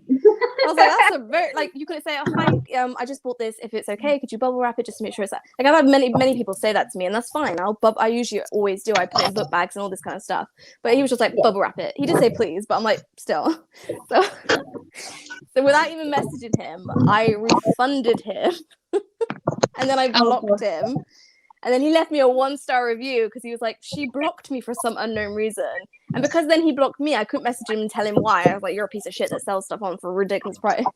But Depop eventually removed the 1-star review because I messaged them. I was like, this guy's notorious for like selling things on. I just don't want people to be like swindled for something. You know. So eventually the 1-star got taken down because he bought my 5-star review average down to a 4.8. I was like, no, I'm not having that. I've had like, if you look at my reviews, every single one is 5 stars. He's the only person. Now he's blocked, so now he can never buy anything from me again.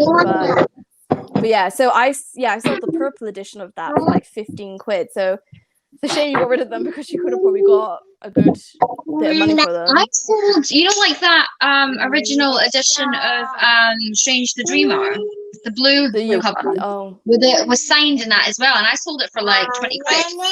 Do they have the blue sprayed edges? I can't. Did it count? I can't even remember now. I think it did. If it was signed, it probably did.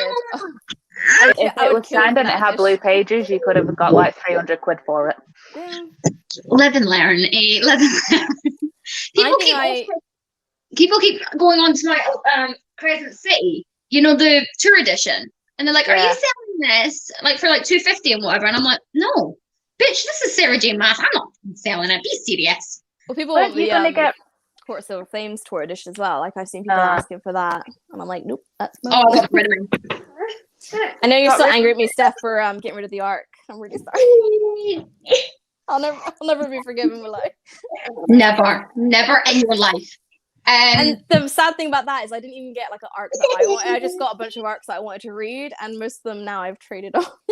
I did technically send you one of the arcs I got from that trade. Which now it's House of Dragons, which you know now it's cancelled. No one's. But then that's the weird thing. I feel like it's so strange to me, like because I know we've talked about J. Kristoff and stuff, and people are still. But he said it's been like not affected at all, and I don't think he should be. I don't think any author should really be like they have their job affected. Like obviously if they're convicted of something, or if they're like any. I think it's just a difficult situation. I think you either feel a certain way about it or you don't. And all right. And like, I mean, obviously, I personally wasn't affected by it, so it's a bit different. Yeah. You need to calm down. But then I had the same thing with Jessica Cluess. Like all the stuff she put was really like shit, and like you could just tell that she just. I felt like if someone just said to her like, "You just shut up, just stop." But when people said that it was like really racist, I was like, to me, racist would be talking about the person's appearance because of their. But she never really did, so I'm still kind of like, I don't know. I get it. She was offensive and she was like rude and horrible and like she But I don't think when people say she was racist, I'm like, was she though? Like because if the person that had been white and she'd said the exact same things to that person. Oh, Abby's gone again. She did this before. I'm trying to minimize sound in the background because my dogs are barking. I'm back. I didn't want to be talking about it, obviously, because it keeps cancelling out. There we go. I think sorry, my button popped open and Brandon could see my boobs and he was like, "What kind of video call is this?"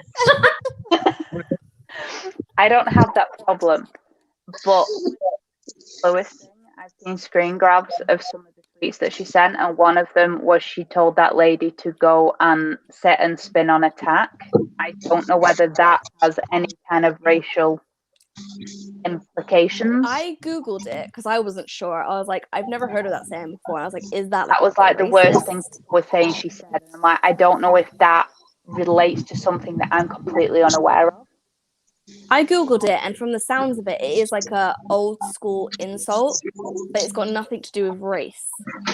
I mean, back up in Scotland, that people used to say "sit and spin on it," but yeah, again, it just never used like what I would say is that's what everybody's using to say you shouldn't follow because she said this.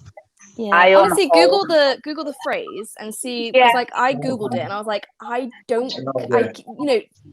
can agree that she was rude, verbally abusive, like, but like in the sense of like, is she racist? I'm like, I can't say because like I don't. That she was racist.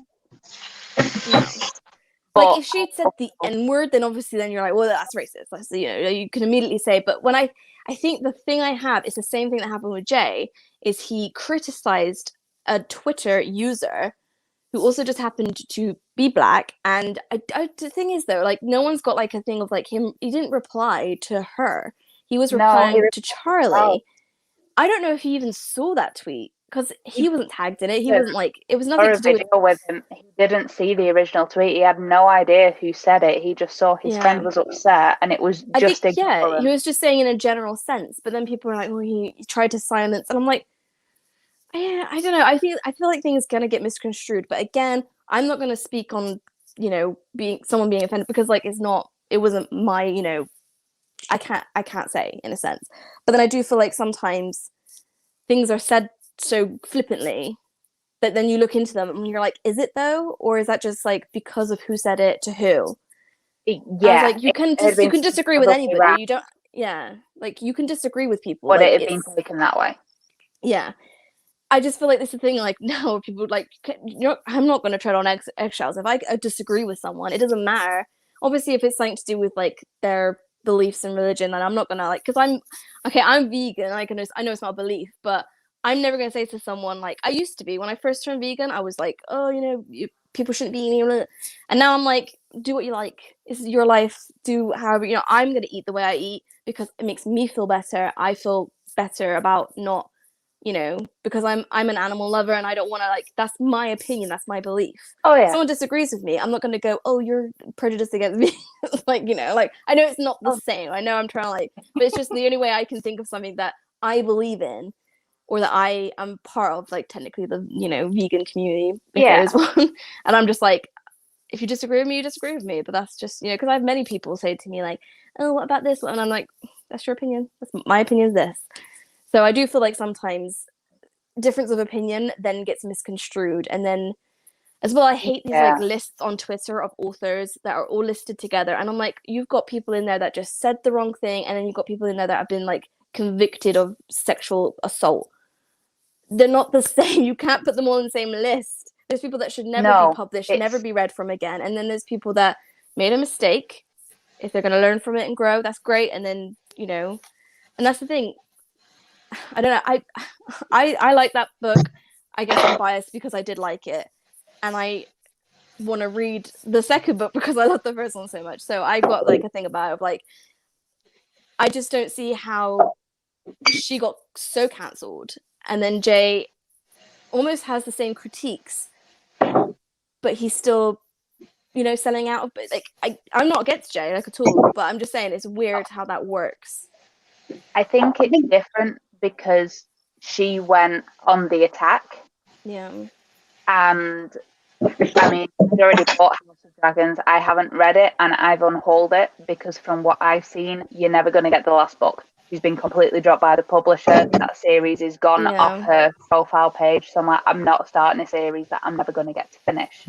Well, I pre-ordered the second one from Waterstones and I've not heard any update. It's still my order's still there. Nobody has a copy of the second one.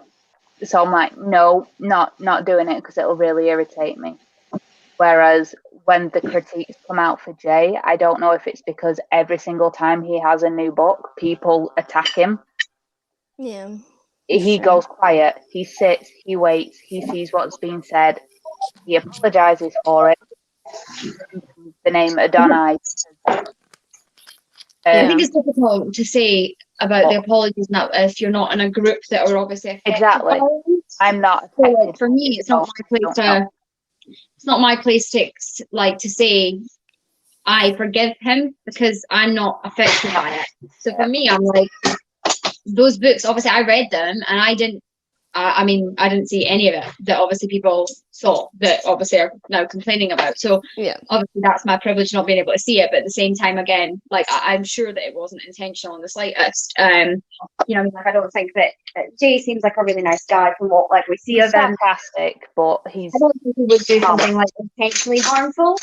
And like I say, I'm not in that group of people obviously who felt very hurt by it, and therefore I can't really accept an apology and be like, oh yeah, that was a good apology, because the only person who can say that is the person in the group of people who were really hurt by it. So but I think that it is one of those cases where like it's really difficult at the moment on social media because everyone has an opinion and then everyone believes that their opinion is the right opinion and then they like to beat you with that opinion.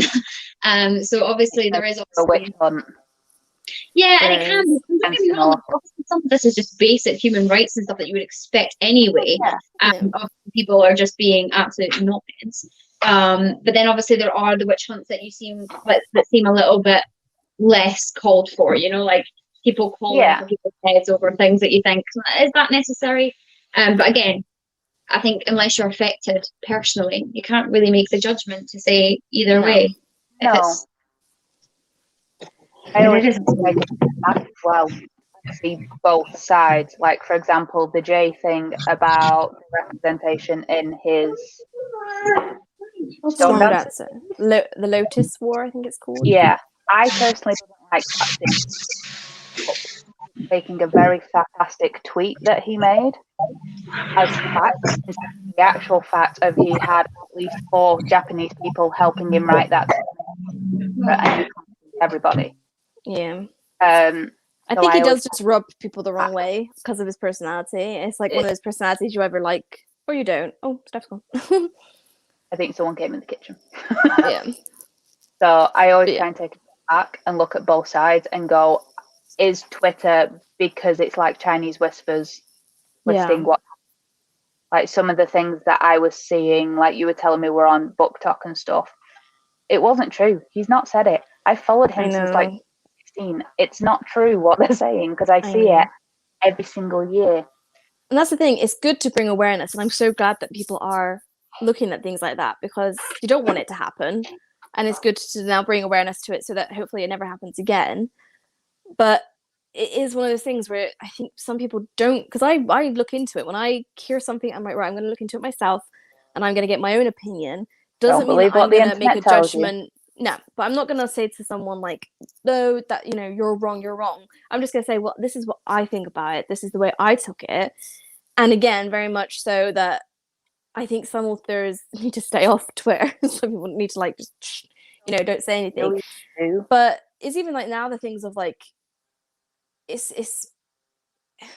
feels like I'm worried about liking a book before I research the author. I feel like I need to research the author now. I never did before, but now I feel like I am going in. I'm like, right, well, who's this author? what have they said? And can I buy this book, or am I, you know? Yeah. And again, this doesn't mean that I like, oh, there's going to be nothing to read if we don't, you know, like hold authors accountable. It's like, no, that's not the case. Like, I got rid of Still Crow Saga because I just thought I don't want to read that book, love it, and then be like, this author's a dick. I don't want, you know, like, because I knew about it beforehand, before I read it, kind of thing. Again, he's been dropped and it's not going to get finished. No, so it's and it's the same with like House. And it's sad because that's such a good book and has great representation in it. And it's like, some authors again just need to just stay off of Twitter and just. but yeah, like even like TJ Klune lately has been like called out for stuff. And again, it's just very much like a difference of opinion because I've seen people that are a part of that community say it didn't bother me at all, and then some people that it really did bother. I've not seen that. Well, it's something to do with the indigenous. It's like he was inspired. Like he was doing research about orphanages to like, because he already had this idea in his head. He was doing research about like orphanages, and then like he said he came across the 60 Scoop, or I think that's what it's called. Apologies if I'm wrong. And he saw that and he just was like, I can't believe I've never heard about this before. So then he was like, I want to make a happy story. And like people were like, oh, you're trying to like make this traumatic thing to be then positive. And like then some people, again, like I listened to both sides and I was like, I heard someone who was really upset about it from that community. And then I heard someone who wasn't. And I was like, I see both sides. I kind of get it. And I don't think, from my opinion of it, he did, like, it sounds like he already had the idea and then he just saw that and was like, well, I'm going to try and do a positive spin on this like traumatic, like, you know, because orphanages in general are like a, you know, horrible thing. So he tried to make it like a nice found family thing. But so even like it's just things like that. Obviously, again, I'm privileged. I get that. I don't have triggers in a sense. Like I have like maybe something like when, I don't know. Again, I just don't think I have any. And like I realize how privileged and, you know, lucky I am to not have triggers. But sometimes I feel like some people do judge, like, you know, when the Night Pass came out and people are like, why is she including, you know, and it's like, because some people go through that and they want to. Huh? They're all listed in the front of the book, aren't they? I don't know. Oh, my battery's dying. I don't know, but I just remember people like really criticizing her about like, why would you include this? And she's like, well, she probably didn't want to talk about it. She's like, I wanted to get my trauma out and this is how I do it. And then it's just like, there's plenty of stuff in books that covers heavy topics. And like, I get having trigger warnings, but I just don't like when people say, like, I think I would rather just have them in the books at the back of the book or even at the front of the book, and I know just to skip that page, because sometimes things get put in there like trigger warnings, and then I'm like, well, I'm expecting this now. I'm waiting for it because people talked about it so much. And then when it did happen, I don't feel like it impacted me as much as it would have done if I'd read it and not known about that scene. Yeah. You know, because I was waiting for it. I was like, oh god, when's that scene coming? But I still think, yeah, trigger warnings are really important. And I guess I am privileged the fact that I don't have I will read any kind of, like, I'm reading a book at the minute called Anna, which I've had to put down because it is quite heavy. The H.K. Smith one. Yeah, it's weird as well because it's like set in a dystopian world.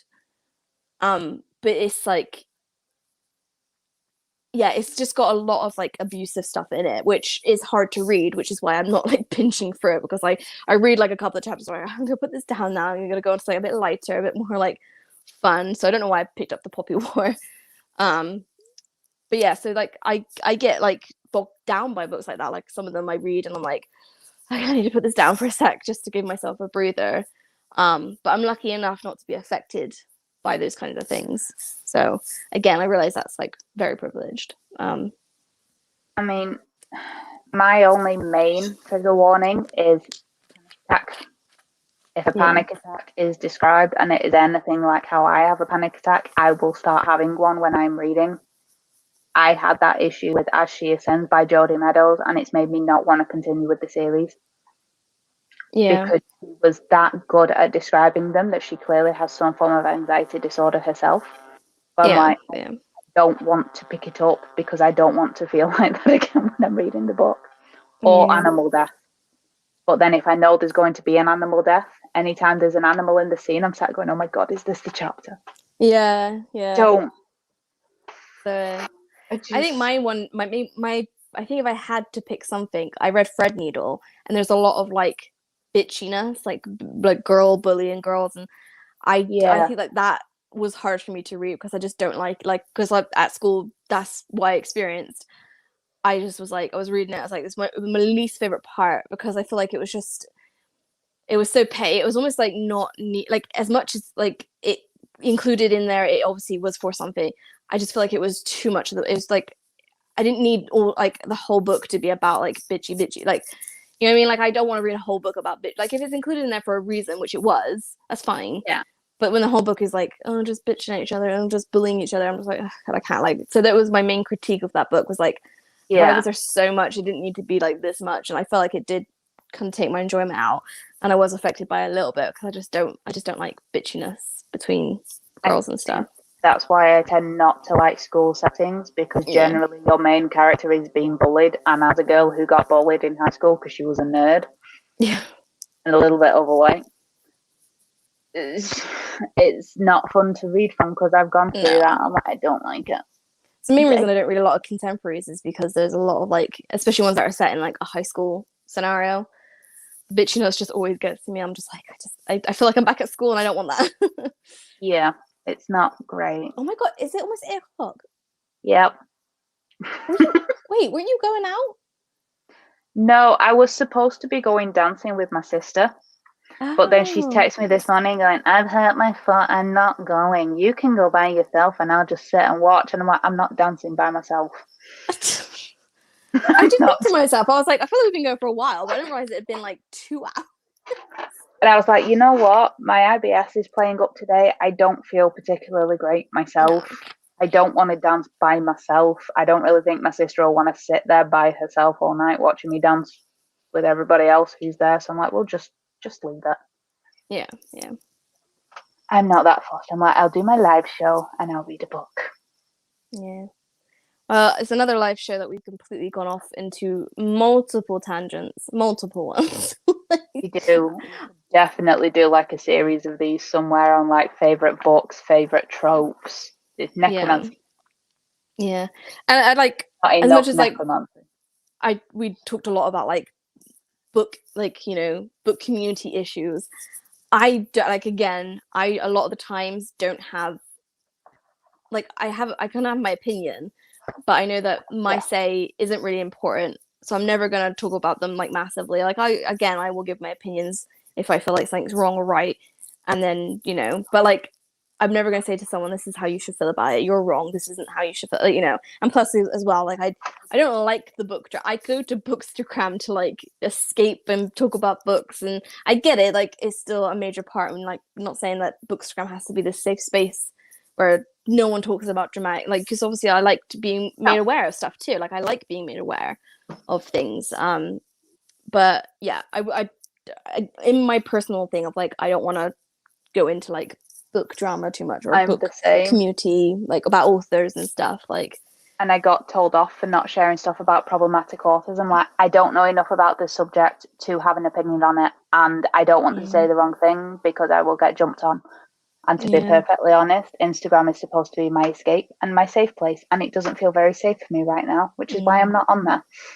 Yeah. Well, I share stuff when I see it, and I'm like, I watch it the whole way through. I don't just share stuff because I'm like, oh, so this person shared it. I see it from someone else. I look into it myself. I watch the whole video or read the whole post, and if I feel like this is important, it needs to be shared, I will then share it. I've had people message me like, you're wrong, this is like, you know, or like, especially with the Palestine thing, like I've had multiple, like I shared one video and I have multiple people message me like, you don't understand, man. And like, I'm just trying to like, don't understand. I'm trying to uplift someone else's voice. I never, everyone else is sharing it. But also I'm like, this isn't even like me talking about, this is someone else's video that I just feel like should be promoted. And like, I didn't say I agreed or disagreed with it. I'm just saying I feel like this person's video needs to be seen. Yeah. So like, but yeah, I have multiple like people messaging me like, you shouldn't. I'm like, well, I'm gonna share what I want to share. So, you know, if I feel like there's a issue I want to talk about, I will talk about it. But most of the time, no. Again, because I'm not part of these communities that are usually affected. Like, I'm white. I'm not a straight white woman, but like I'm a white, you know, like, and technically my sexuality, even though there is like a thing lately about bi-erasure kind of thing that I've seen in books where like people are saying like, if you're not out or you're not fully gay, you can't write gay characters or something like that. And I'm like, okay, that bugs me. But again, I think that only affects me because I am technically someone who isn't fussed about gender, but I'm with someone from the opposite gender. So I pass as a straight white woman, but it doesn't mean that I am. I still, for my whole life, up until like learning more about different types of sexuality, didn't know. I was like, I've had feelings and emotions that I don't understand. And then learning about different I'm like, oh, maybe this is me then. Because I was always like bisexual. I'm like, I don't know for sure, like if I am or not. And then learning about it. And then obviously now seeing people say that if you're technically attracted to any gender and you're with someone from the opposite gender of you, then you're not valid. And I'm like, but I still could feel this. I'm just with someone who I plan to be with for the rest of my life, and he happens to be a man. Like, you know? A lot of people have told Pierre Ford that she's not really bi because she's marrying a man. It's so annoying. And a straight man. And she's like, but she's having a baby with him. But I'm like, you can like both. I'd be bi, but want to love Jacob forever. God knows why. But I don't know. But on a topic of tropes and stuff that we like to see, just because it reminded me of this, I took this to the beach on holiday. For those who don't know, this fellow's Kel, who defeated the bad guy when he was a teenager, and now he's an adult and something is happening again. And I read the sentence, which is only like 30 pages in, so it's not really a spoiler. Something has taken up residence in the Ice Lich's castle. The Ice Dwellers sent a dozen people to investigate, and a dozen heads came back on a sled. I was sat going, oh, and then my sister went, right, come on, we're going for dinner. I'm literally just like this back to the car. I was like, Lich Kings, yes, me. Yeah. I think I think you're gonna really enjoy it. Is it a series or a standalone? It might be a duology, I think. Angry Robot do tend to do duologies. Yeah, I think it might be a duology. The way it ends, it's definitely not an ending. It's also not like massive cliffhanger. I think I can't remember. Angry Robot have a book that's about a detective dinosaur. And I'm just I was watching an unboxing. Someone did like, you know, the box of stories where it's like recycled books that we get in binned or whatever. Yeah. I watched one of them, and Dave literally just saw me as soon as it said that. Just go, phone, hello. It's like, oh, it's tell me dinosaurs, necromancy, dragons. I'm gone. That's your buzzwords. Yeah, I think my buzzwords are definitely dragons, morally grey characters, because I love me some morally grey ones, and then I do like school settings. I do like magical school settings. I do quite like those kinds of things. yeah. Again, usually more so in adult fantasy than young adult, because I feel like young adult isn't as good as adult fantasy kind of school settings. Oh, my book. I still need to go through a bunch. I've got a bunch of books behind me that I'm still kind of doing a chapter for, but I've been really good. I tried a chapter for a bunch of them, didn't like it, and I've DNF. I wouldn't say DNF because I've only read a chapter. I don't think that's class. Is it DNF? And if you only read a chapter, I if you say started that it's DNF, but that's where I've made a pile of the books that I've started and put down like a while ago, and it's did Yeah. I put it down because I don't want to read it at all, or did I put it down because I started reading a dragon book and then wanted a sci-fi? Yeah. Because I'm a bugger for doing that. Well, I have a DNF shelf on Goodreads, and that's usually for ones that I've gotten like a good chunk of the way in and then decided I don't want to finish it, which is very small. If you go on it, it's like 7 books or something like that. But these ones, I think, like, I didn't even put that I started reading them. I just like literally tried a chapter and I was like, nope, not for me anymore. So I still got a bunch to try. I've got like, this is one of the ones I was keeping because it did pique my interest. This one's another one I was keeping because I didn't realize it when I got it because I read the back, but I didn't really think about it. But it's like a Romeo and Juliet kind of retelling, which I didn't like. Again, it says star-crossed lovers, so immediately when I see that, I'm like, oh, Romeo and Juliet. But the way it's actually described, I'm like, oh, that is like it is pretty much like a Romeo and Juliet retelling. I think I started this one as well, and I quite like this. I love that, but I get why people don't like it. Isn't there like a load of like LGBTQ plus kind of like repping it? It's very character driven and there's not a lot of plot, but I'm a character kind of girl. Yeah. So if you get me with the characters, ooh. Yeah, I got this one I need to try because I got it in a charity shop. I'm not sure about it. This one I'm pretty sure I'm not gonna, because like I know that you started it and DNF'd it. So I think that guy also writes as Giles Cameron. He does historical stuff as well, and it reads very historical. He writes as Giles Cameron, I think, when he's doing historical stuff. He has different names for it. Miles and Giles. Yes. Not very different. Yeah. And he is actually like a reenactor, like John Gwynne as well. So he's fairly accurate, but it just read really, really historical for me. Yeah. And apparently from the way the series goes, because Kitty G has read it, I don't think I'm going to like the ending of the series. No. So that I'm not. I'm fussy. This is another one that I've got to try. I found this in Book Barn. Never heard of it. Never heard of the author. Thorn, Thor, even on the cover. I don't know if it's the cape and the hair. Possibly. But it says, I think the reason I picked it up is because heroes are not always what they seem. So I like that title. Interesting. And then I got a bunch of like, there's like a contemporary I want to try. This, again, I liked The Beautiful, so I want to try this, but I've heard it's not her best. I didn't like it. I'm trying to find the other ones I got to read. It really irritated me. It was that I'm not like other girls, but I'm also completely useless. Did you DNF this? Yes, because I didn't like style. I'm ruthless with DNF. Yeah. I'm just trying to like see if like you've DNF'd. I don't like it. I'm not finishing it. I do have a video somewhere on the reasons why I DNF. I basically want to read all of the books and don't have time for stuff that I don't read. One of my friends read that and really liked it. It's a Phantom of the Opera retelling, so I thought, why not give it a go? This one I got at Yauk the first time I ever went, which was like I think 2017. No, 2018. Years ago, basically. It was from the author. I bought it from like her stand, so she signed it. So you should try that. Have you read that? I DNF'd it. You DNF'd it, okay. So that's probably one of the ones. And then I got like it was too romancy for me, which I should have got from It's Pride and Prejudice in Space. Yeah. I got like a fairy book. Again, I just think I might get rid of this because You know, when you just like, it came in the books and I was like, sound good, but I'm contemplating cancelling Fairy Loot because it's generally books that I have never heard of and I have no interest in, therefore I never read them. no, I'm the And I've same. Like, DNF'd all of them that I've had this year so far, I think, apart from I one. read The Bright and the Pale, which we got in like last month. Because it was like Russian inspired. I was like, this sounds cool, I'm going to read it. And I gave it like 3 stars. Like, I give them all like 3 stars. I've got this, which again was a Christmas Really, present from really someone good. ages ago. And like, I remember like, on my really- wish list. it sounds good. It really does. But I think I was going through a phase where I read Daughter of the Pirate King. I was like, I want a bunch of like sea-based books, and I just added a bunch to my wish list.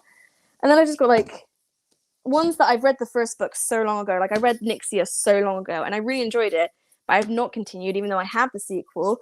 I read this ages ago, and I have the sequel, and these are like US editions, so they're like hard to find. I've not read it. Oh, I did read this. Finally, I've had this for the longest time. I read the so first long. one. I really liked it. I never carried on. I gave this 4 stars. I think I really enjoyed it, so I am excited to continue on with that one. And again, look, another sea-based book, but again, this cover's changed, so now makes me not want to read it. But I never carried on with it. You read Seafire, have you? I did. I liked it. This one, which I read Wicked Deep, and I enjoyed it, so I feel like I'm gonna like that. But then I've heard not great things. It's easy. Yeah. Beneath the Citadel, you read that, right? Yes, and I really liked it because it has death magic in it, and So it's a standalone. Like, and then I've got like a fairy tale book again, which I've never heard of. I didn't even know. Did you? Oh, doesn't bode well. Read very, very young to me, like 13-year-old. Yeah, this is the same author as Beneath the Citadel. I found it on Depop for like really cheap. I think I got it as like a bargain deal. Oh, I've got Fire with Fire, which is her new one on my Kindle. Yeah, I've got that as an e-arc, I think. No, yeah, I think I do. It was on, and they declined everyone, and then they changed the cover and put it back up again and approved everybody. I was like, okay then. Yeah, they did that to me too. I was like, okay, that's nice. Yeah. This one I got because it was really pretty, and again, I've had it for the longest time, and I've just not even tried it, not even picked it up. I'm just like, oh, these are the ones I'm getting rid of. Yeah. So yeah, just like I've got so many that I need to. I was doing really good. I was trying a lot of them. I was putting a lot of them down. I was like putting them on my Depop to sell, and then I got so bogged down by all my review copies. I'm like, I haven't tried a chapter of any of these, but these are definitely all the ones that I definitely want to like. You are reading a lot at the minute, though, aren't you? You're getting through books pretty fast. Yeah. I am again. I've got loads of spare time, so I guess that's why I like. Especially like days like today where usually I would be reading like now, but obviously doing the live stream. So tomorrow, if we don't do a live stream, I'll probably just read most of the day. But yeah, I obviously do audiobooks. I tend to get through those quite quickly because I put them on such fast speed. Like it was so funny. I was sat here with Mark and he was listening to because he's read the Red Rising trilogy and now he's on to the next like trilogy in that series. And he listens to it so slow, and I was listening. I was like, "That's how." He's like, "Well, how fast do you listen?" I put it on. He's like, "I can't even understand what they're saying." I was like, "I can." What is that? I had that with Dave because what was he listening to? He was listening to Mythos by Stephen Fry, and then I sent him Mort by Terry Pratchett. Oh, okay. And he listened to that, and he really liked it. He prefers the audiobook to physically reading the books because the older Terry Pratchett ones there's no chapters. And the abridged audiobooks that cut out when he goes off on tangents and stuff, they're done by oh good god, I can't remember his name. He's in Blackadder. Tony Robinson. And he's great at voices. My battery's dying. We'll go in a minute. Yeah, I'm on like 10%, so I might go before. You might disappear again. I might just disappear. But yeah, he's managed to get up to 2 times speed, and he's like, "What speed are you listening at?" 3.5, because it's Tim Gerard Reynolds, and I know him. Yeah. I feel like some books, like I'll put them on like faster speed. Usually like, I'm on this is 2.5. bad, I can't. Yeah. But if it's someone I listen to a lot, like Joe Jameson or Nancy Wu or Tim Gerard Reynolds or the ones who do all the Wheel of Time books and that, I can have them on faster because I've listened to that many of them because I've been doing audiobooks since 2016. It does depend on the narrator because I feel like some of them do read very, very slow. So when you do put them on the faster, it's not that bad. It's and then not some that people are already reading quite quick. And then when I put them on the faster, I'm like, okay, I can't understand a word of this. I'm annoyed though because I've got iPhone and on Scribd, there's only the option for 2 times speed. There's like no faster. Yeah, mine doesn't let me. So and you do there's been 3.5 times on Audible.